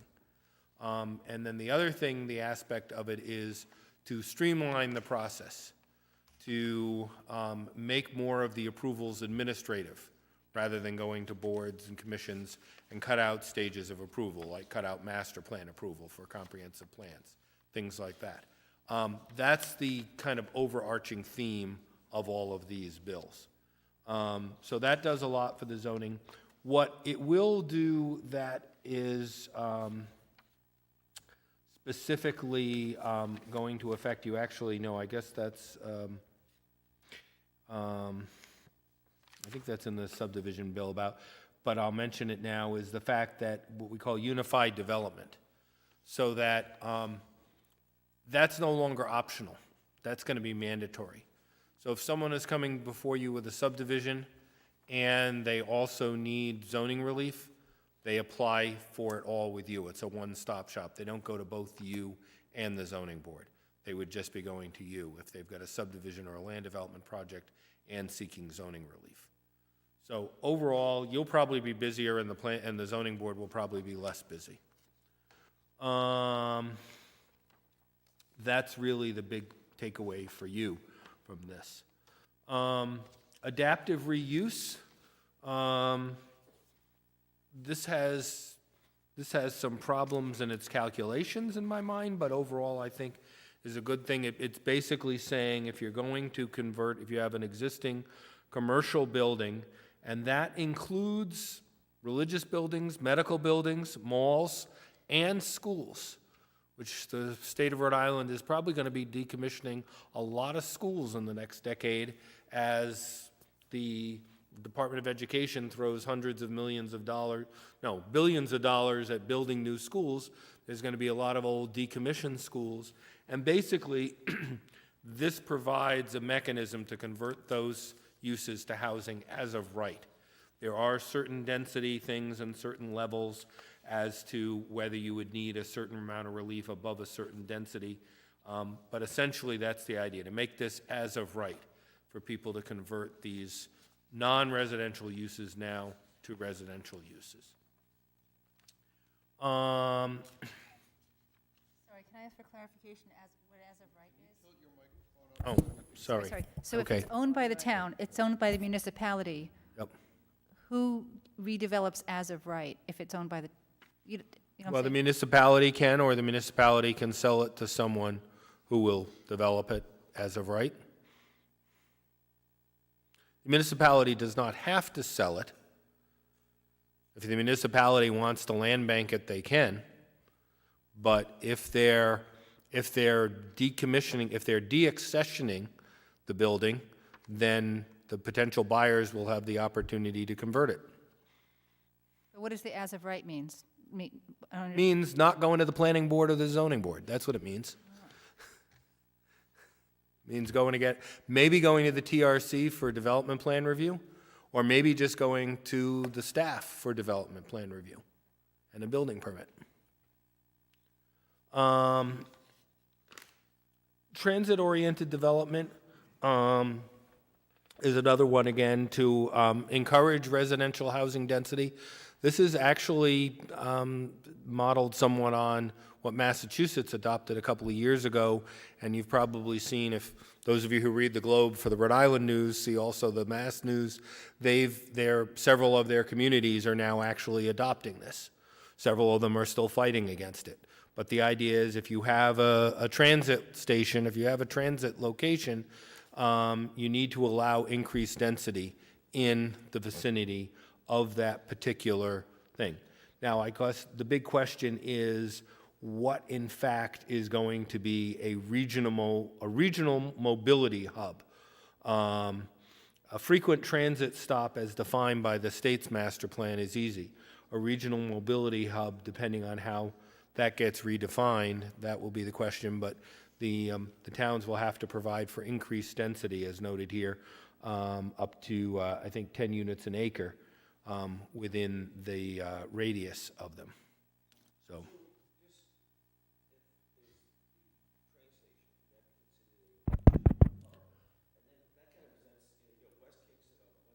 Yep.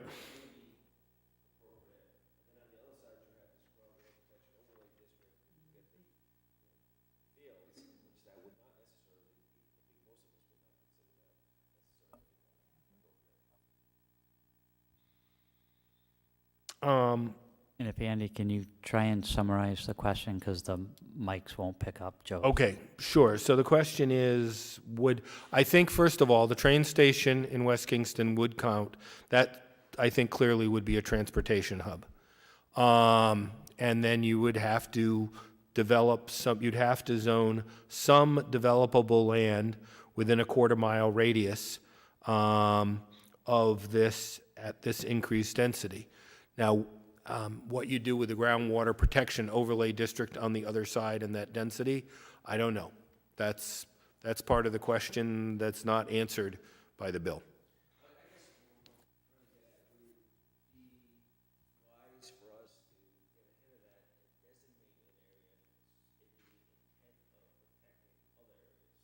Yes, probably.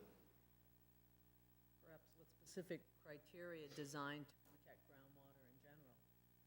Because it's,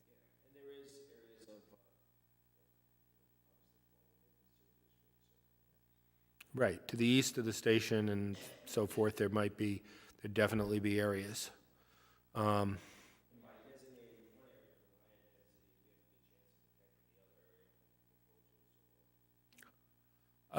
don't know. It's not clear. Maria, if you have any insights from your service on it, well, please chime in, but it's not really clear the way it's drafted. So, obviously, I think we would want to get ahead of it. I don't know that there are too many other spots in South Kingstown that would qualify as regional hubs. I don't know. URI's new proposed station. Yes, that's right. That would, obviously, the new one. Are there enough buses going in and out of Wakefield Mall? That's just a bus stop.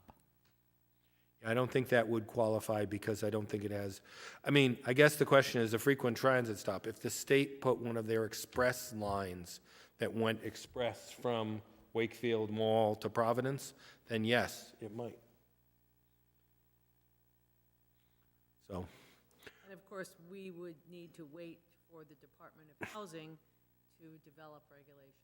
right, well, yes.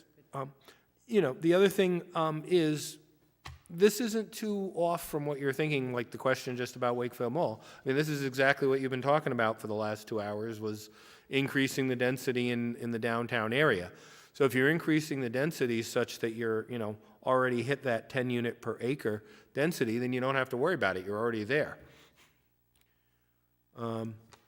Next is comprehensive plan implementation. The law has long contained a requirement that one's comprehensive plan be translated to your zoning ordinance within an 18-month period. But it was one of those, what we call discretionary deadlines, because there was no penalty if you didn't do it. Now basically there's a penalty if you don't. Then basically you're going to have the future land use map govern all the local municipal land decisions, even if you haven't amended your zoning map in that time. And then the other thing that it's doing is for those communities who haven't amended their comp plan in a long time, if your comp plan, if it's been more than 12 years from the date of the previous plan's adoption, the plan cannot serve as a basis for denial of any development application. So that's causing some communities a lot of consternation that thought they could just, adopt a comprehensive plan in 1995 or 1996 and forget about it. It's not an issue for you. Development Review Act changes, these are really significant, and these will probably be the ones that will most significantly affect you in many ways. Some good, some bad. One thing it does is eliminates the zoning board as the planning board of appeal. The appeals are now going to go directly to the Supreme Court, Superior Court rather, from your decisions. It also standardized the process for development plan review, which is a good thing. The bad thing is it basically took one-size-fits-all numbers for the entire state. So, for example, the minor-major threshold is going from 5 to 9, and that's pretty much across the board. Wherever anything that was, kind of minor before and major, now it's 9 units. You've got to be 10 units before you trigger major development. Probably not that big a deal with South Kingstown, considering that you have fairly large-scale development. Does affect the smaller towns a lot. Almost, turns almost every development into a smaller town into a minor development now in some places. The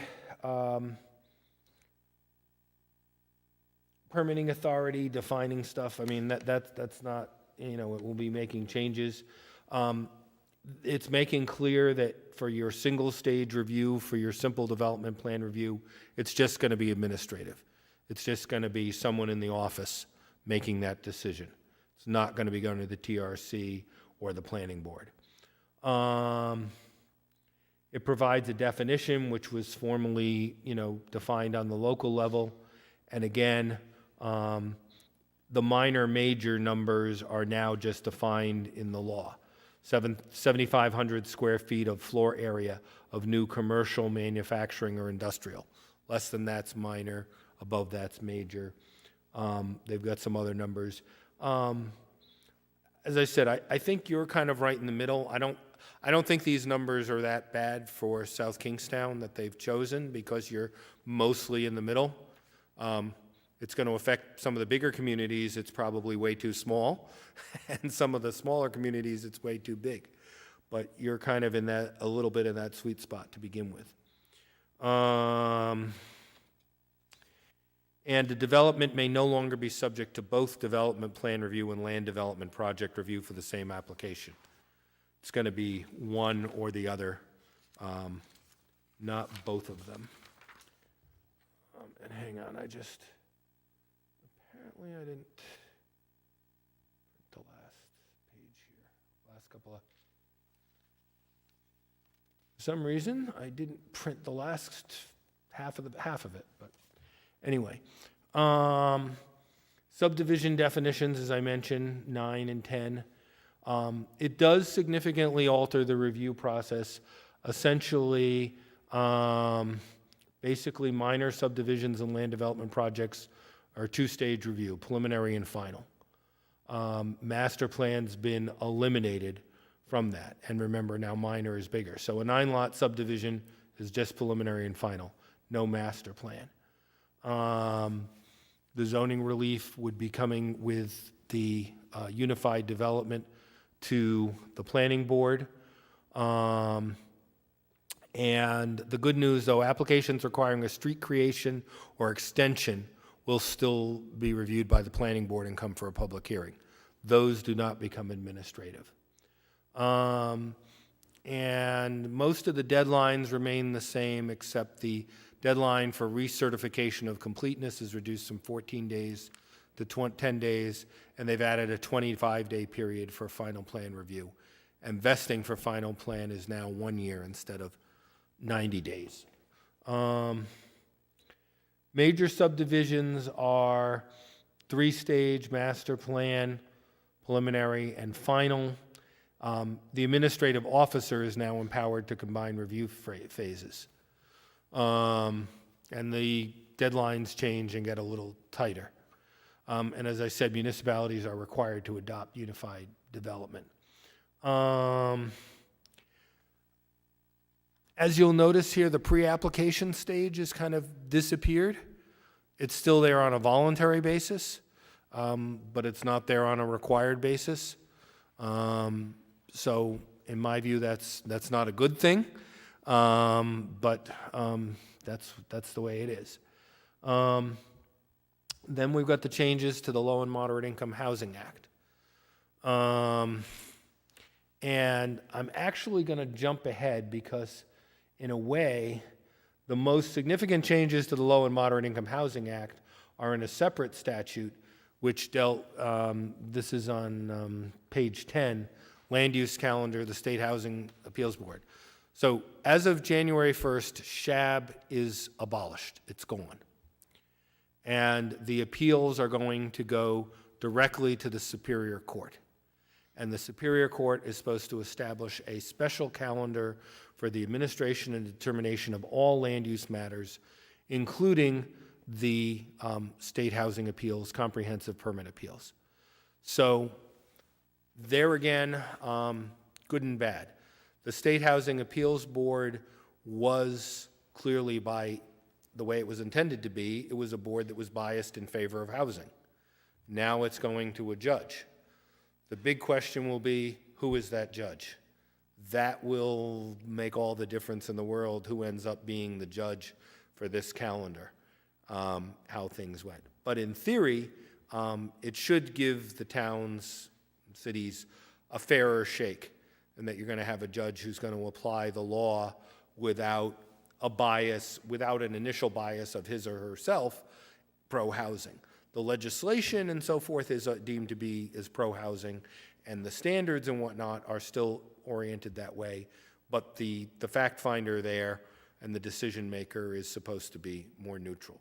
So that's perhaps the biggest change affecting the low and moderate income housing.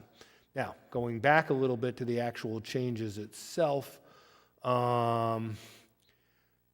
are a few things. For example, it now allows for-profit developers to appeal an approval with conditions that makes the development financially or logistically impractical.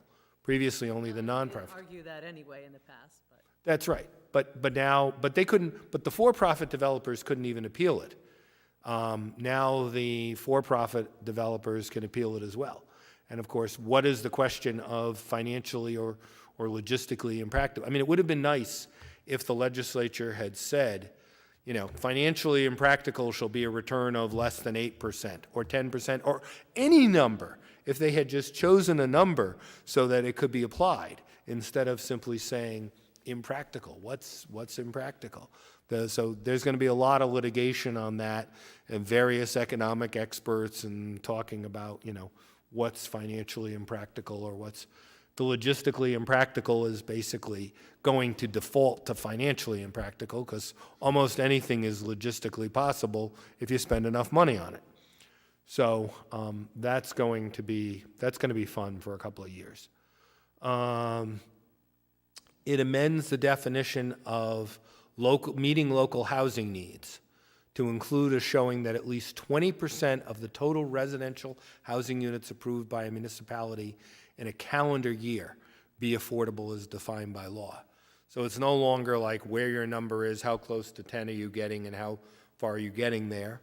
On the other hand, it was, the good news is they were always a little bit behind the times in their statistics, a couple of years behind.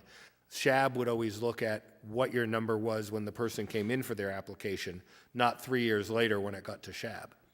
But still, it will be depending on what's that definition of the calendar year.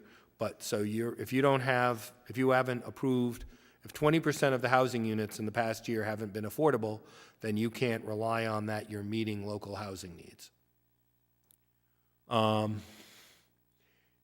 Sorry, could you clarify that? If we get a whole... Probably not, but go ahead. Well, a lot of the development in our town Yep. is one-offs. Mm-hmm. And if we don't get any comprehensive permits for a long time, and all we have are these little ones and twos getting built in town, Yep, will we always be subject then? probably. Unless you get inclusionary or comprehensive permit or some of 100% affordable developments, yes, And so what was the percentage that? 20%. So the only way to exceed that is comprehensive, is if all of our development was, but inclusionary, they give you those bonuses, you're at 17%. You never get to 20% with inclusionary because everybody gets a little bonus. So those are never 20%, right? No, they are. But then but then the density bonus kicks it back to 17%.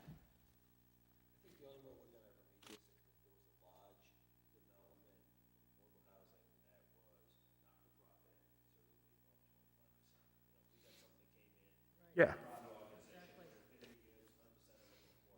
Right, that's what you need. So it also revises the definition of municipal government subsidy, which is required for the comprehensive permit, and the minimum zoning ordinance incentives, and we've set it there, how many per acre. Basically, it does do that. So the denser the comprehensive permit is, the higher the percentage that they've got to have as a number of units that are affordable. So if they're up to 12 units per acre or more, they've got to have 100% affordable.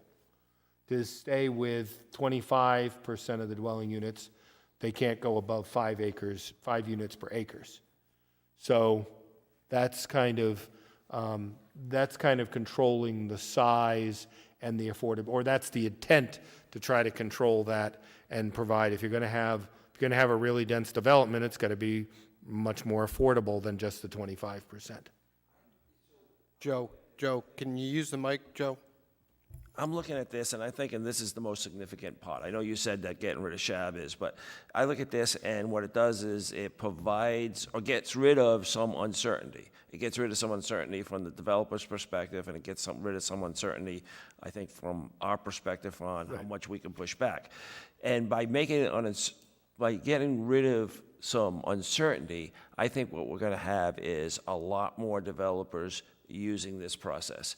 So if I was sitting there and I had 2 acres of land on a 1 acre zoning, I would be thinking, okay, I could divide and get another lot. Now I look at this is effectively putting in every municipality's zoning regulations, another provision, zoning, that says, oh, you can get the 1 lot from that acre, but you can get 3 more per acre. So it essentially puts almost in every municipality, their zoning regulations, the ability to do this increased density. And it's going to make it very difficult for us to push back, and it gives certainty to the developer on what they can get. I think this is going to be the most significant part, personally. And it makes whatever zoning district you're in moot in some ways. Right. I mean, there are 2 different standards, one for connection to public utilities, and then the second one connected to either public water or sewer or both. And to me, they really should have split it out. It should have been, if you're connected to both public, water and sewer, it's X. If you're connected to one of them, it's Y. If you're connected to neither, it's Z. But they've lumped Y and Z together. So, that's going to be places that need both wells and septic. I don't know how they're going to actually even fit this stuff on. So back to Joe's question. So does this eliminate single-family zoning? It doesn't eliminate it, but it overrides it in a lot of situations, yes. I think any piece of land that's more than an acre, a developer's going to be looking at this. They're going to have interest in that land under this regulation. Well, don't forget, it's density. It doesn't necessarily even have to be an acre or more than an acre. It can be less than an acre. It could be less than an acre. It's just at that density. So you could have a half acre with a couple of units. So the interesting part about this, is that there is land, let's say a half acre, whatever it is, that is, in my mind, well suited for this, and then there's land that's terribly suited for this. So let's look at, for instance, South County Hills, half acre. I decide that I'm going to buy an empty lot. I can get 3 additional units per acre, so I can put up my house plus 2 more. So I can buy a half acre lot in South County Hills and put up 3 houses. Only one of them has to be affordable. Right? Is that? Perhaps. I don't know. We could talk about this all night. Yeah. So let me move on. I'm just trying to give you the highlights of what it is. We are going to have there will be a phase 2 on this memo because we're going to be obviously working with the planning department to basically come forward with, here are the suggestions of the changes that we need to make to the zoning ordinance and the development review regs that have to be made to accommodate this. And as we're going through that, we'll be looking at a lot of these more scenarios and trying to figure out what to do it. I mean, I still think your basic concept of what this town has been doing for the last 30 years that I've been involved with it, of trying to designate areas for dense development or more dense development, and in order to protect the other areas where the infrastructure is not there and the natural resources are such that there should be much less development. And I think if you continue on that general guide, I think it'll be okay. I think, the towns that are going to have the most trouble are the ones that just don't want it anywhere. We don't want it anywhere, not in our town. But you have had a consistent plan. I mean, the whole thing, you got Wakefield, and you're still doing it with Wakefield and whatnot. We've got places to do it. We've got places to accommodate it. I think that will help you in denying the totally inappropriate ones and standing up over time. I think if you continue that general pattern, that's still the way to do it.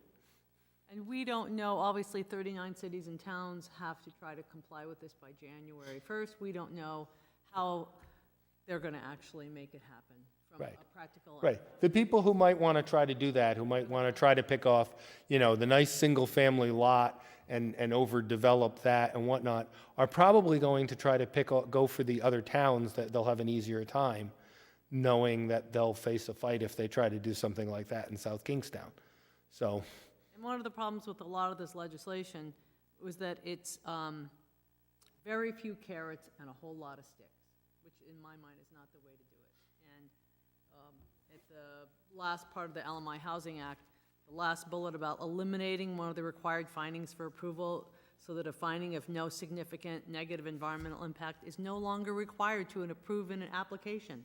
There are going to be consequences to this, and I hope that some changes will be forthcoming before it's too late, let's put it that way. yeah, I agree. I mean, there's definitely a whole thing. I mean, there have been suggestions that, conservation land, Audubon Society and Nature Conservancy, why not 10% of their land being devoted to housing? So there's definitely going to be a preference. I mean, hopefully about the stick thing, hopefully there will be funding that's been promised, and hopefully that will allow for, nonprofit, 100% affordable housing developments, which will allow some relief as well. But it's going to be a confusing couple of years until things settle out. Other things, there are dimensional standards that are going to constrain your ability to regulate the development.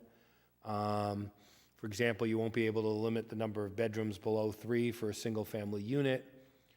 For comp permits, you can't have any moratorium with respect to comp permits. And as we said before, the master stage of review is gone, and the requirement for a pre-application conference and preliminary plan application, all that stuff is gone now. It's just going to be the pre-application conference, preliminary plan, public hearing, and final plan. And final plan will have to be administrative. So it's going to be a lot of changes.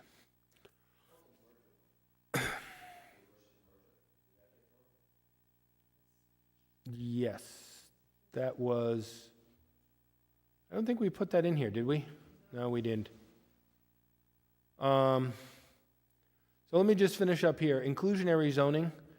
I guess the big thing there is it's going to basically require at least 25% of the units to be affordable, whereas before we had 20. So it kind of takes away the incentive to go for inclusionary zoning. You might as well go for a comprehensive permit if it's going to be this 25 number.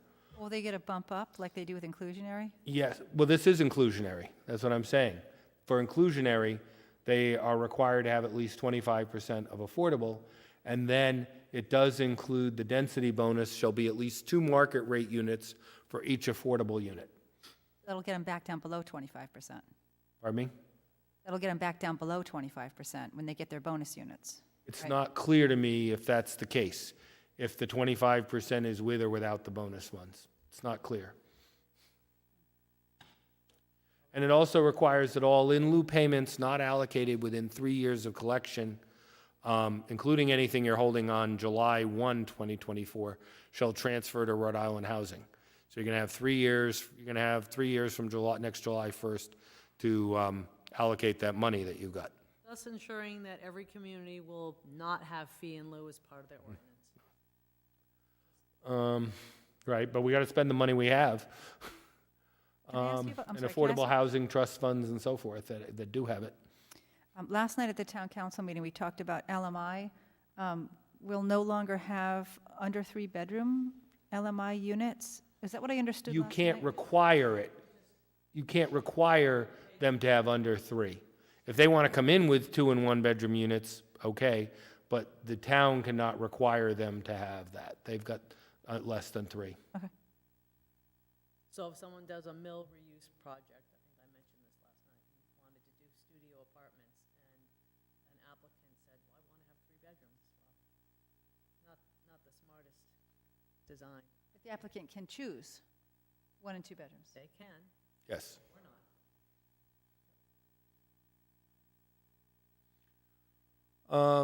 I already talked about the land use calendar and the State Housing Appeals Board. And then we've got notice requirements. I don't think, again, the changing required newspapers of local rather than general circulation, that's not really going to change anything. The big thing that will make it easier for all of us is all notices going by first-class mail rather than certified mail. Because there is no such thing anymore as certified mail return receipt required. The post office with COVID, and they've never gone back to it, they'll just leave it there. If you're not there, they don't require you to get the receipt and so forth. So there's no real proof of delivery anyway. And basically, that's proven to be the worst way to notify people. The best way to notify people, actually, the best way is a postcard, because then they see it even without opening it. But next to a postcard, the best way is just send it first-class mail. And that will certainly make it easier and cheaper for everybody with that. We still do have going in newspapers, though, that has not been eliminated. And if you're a fan of newspapers, it's a good thing because it keeps a revenue source for the newspapers.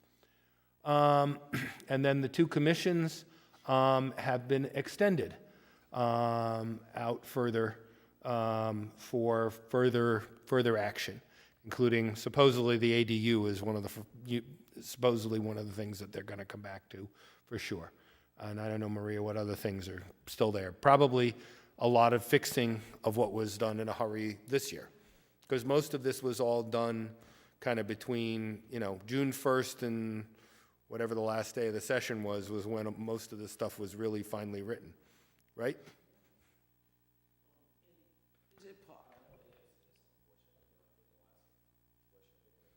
Is it possible that the town could have within its subdivision regulations some type of provision that would prevent the subdivision if the lot is already developed and there's no law? Joe, is your mic on? Is it possible for the town to have something within its subdivision regulations that would prohibit the subdivision of land if the lot is developed and no larger than the underlying zoning district? So let's say you have a subdivision of 1 acre or half acre. If that lot is already developed, it would be prohibited from being redivided. If it's already developed and not larger than the underlying zoning district. And what I'm thinking about is this comprehensive that pretty much anybody has a lot now can look at Yeah, something. no, that would be making a comprehensive plan ineffective. So no, you couldn't do that. Well, we're making it ineffective because you still can use a comprehensive plan if your lot's larger or if your lot's undeveloped. So if you had a 1 acre lot and it's in the middle of a bunch of 1 acre houses, but you haven't developed it, then you can use the comprehensive plan. Well, I mean, I see 2 problems with that. One, I see the idea of you're basically pushing the development, as you said, to undeveloped lots, which, boy, you got a lot of that land in South Kingstown that you don't want developed. Or develop lots that are larger than the underlying zoning district. But I just don't see it as legally possible. The comprehensive permit and the accessory dwelling unit statutes overrule those things. The idea is to increase the density even where you've got existing housing, not just new stuff. Yeah, I didn't necessarily see the ADU because I was not looking at the further increase in density, but rather the subdivision of land. Okay. So the ADU is not a subdivision of land, it's an additional unit on the Right, thing. and I mean, the comprehensive permits may or may not be subdivisions as well. They may well be condominiums and not again, have a subdivision. under Rhode Island law for the comprehensive permit process, it allows any applicant to seek relief from any dimensional requirement of subdivision or zoning. I started saying, I think I know the answer, and I don't like it. So that's the answer. So we'll be taking this up, and as I said, I think we're going to try to get more specifics, because we've got to have at least, we've got to have this stuff. If we're going to have this adopted by December, we kind of have to have it to the planning board no we got to kind of get it out of the planning board by October, so that we've got time for the 3 weeks' notice and so forth, and the public hearing before the council, and we don't want to be having, meetings Christmas week, adopting them if we can help it. Although I have a feeling, I can see a lot of meetings in a lot of towns just before New Year's this year to adopt these. Thank you, Andy. I'm sure that we will continue to have robust discussions on these issues because they are so impactful. Can I just bring up, we talked about this, or at least I mentioned it last night in a meeting with the town council. Short-term rentals. I know some communities are looking at limiting or trying to limit short-term rentals. Well, there are some provisions in here that do give the communities more power now to limit short-term rentals. And the legislature actually, I guess it was the end of last year, overrode the veto of the governor to provide for registration of the short-term rentals. Right. So yes, I think we'll be able to regulate short-term rentals more stringently than in the past. Do we do it with like overlay districts? I mean, clearly, it's a coastal town. There are places where it's appropriate. Matunic, other places where obviously vacation rentals are a desirable thing. But then there are other neighborhoods where I think people are just realizing, if they rent out a 2 or 3 bedroom house for, 3 or 4 weeks a year, they've made their money back. I mean, some of what people are getting for rents, for short-term rentals per week is insane from what I've heard. Sort of, they're making more money on short-term rentals than having a tenant year-round. Yeah. Yes, I mean, you can. That's absolutely, that's what the idea of the zoning is, to, choose where you want it and have certain standards that you're going to have there. I mean, I think there's 2 aspects. One is to determine where you're going to have it, and the other is to regulate where in those areas where you do allow it, to regulate it with, a certain amount of registration and control, making sure that there's a locally available manager with a number posted so that, the neighbors have a place to complain, the town has a way to get to someone if there's issues with, parties and things like that, you've got that, and, reasonable limits on bedrooms and parking space per bedroom and so forth. So I think it's kind of a twofold step. So furthering that question, is there a way to rein in the percentage or the volume of the number of dwelling units in a town that are becoming investment properties? Investment properties, no. Short-term rental properties, yes. What is short-term? Less than 30 days. So can anything be done to rein in the explosion of, say, academic rentals? It's become lucrative to sell houses to investment companies who are using it for academic rentals, pulling those houses out of family rentals, year-round rentals. Yes. And that's becoming a crisis in this town. I understand that, but there's not a legal way to regulate that. So we could be 100% academic rentals, and there's not a way to rein that in? No. That's not a good answer. Sorry. It's a very bad answer. Sorry, the goal is encourage URI to build more dorms.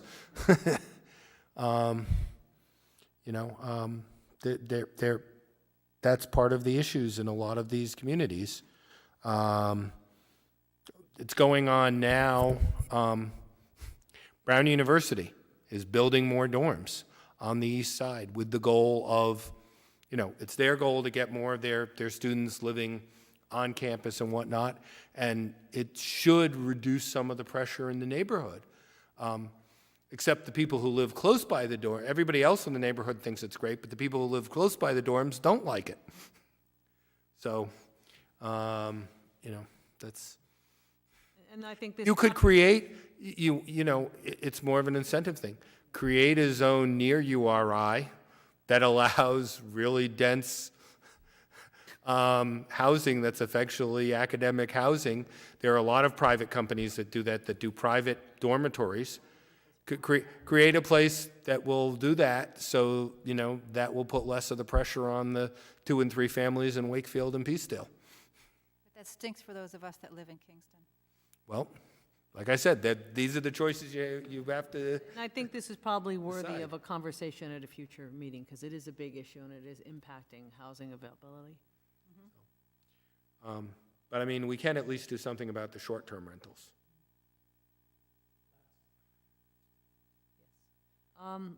Thank you, Andy. Let's move on. Any quick planning board liaison activity reports from anyone?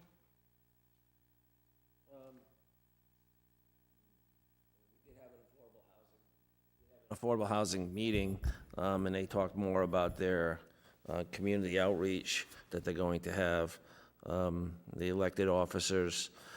But that does bring up a subject.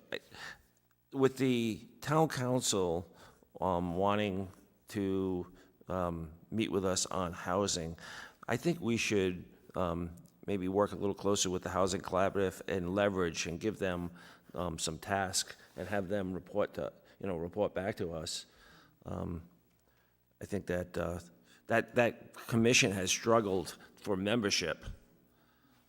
So, And I do think we have some members with some energy that if focused a little bit and given some guidance and tasks, that they would step up and deliver some product for you.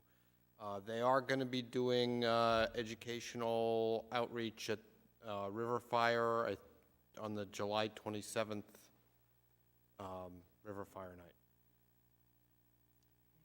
And I can tell you the Scenic Stewardship group is meeting on August the 10th. So, Jamie, if we could just ensure that we, at a future work session, we continue with the conversation about short-term rentals, and then I think there's also a desire to discuss enforcement of conditions.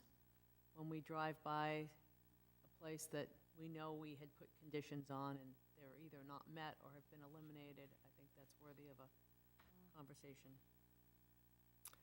Is there any other update from staff, Jamie?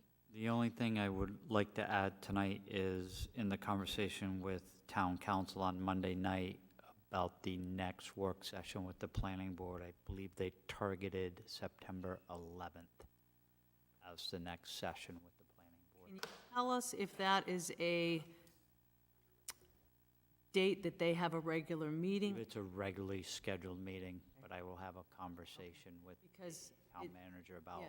alternative Seems like dates. it- Yeah.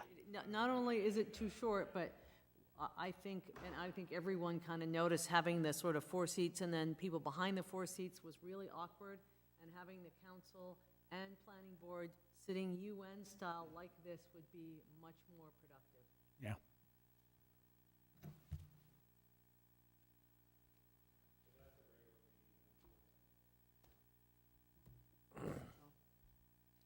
Pressure them, Jamie, pressure them. Thanks. Motion to adjourn? Second? Joe? All those in favor, say aye. Aye. Aye. Meeting adjourned. Thank you, everyone.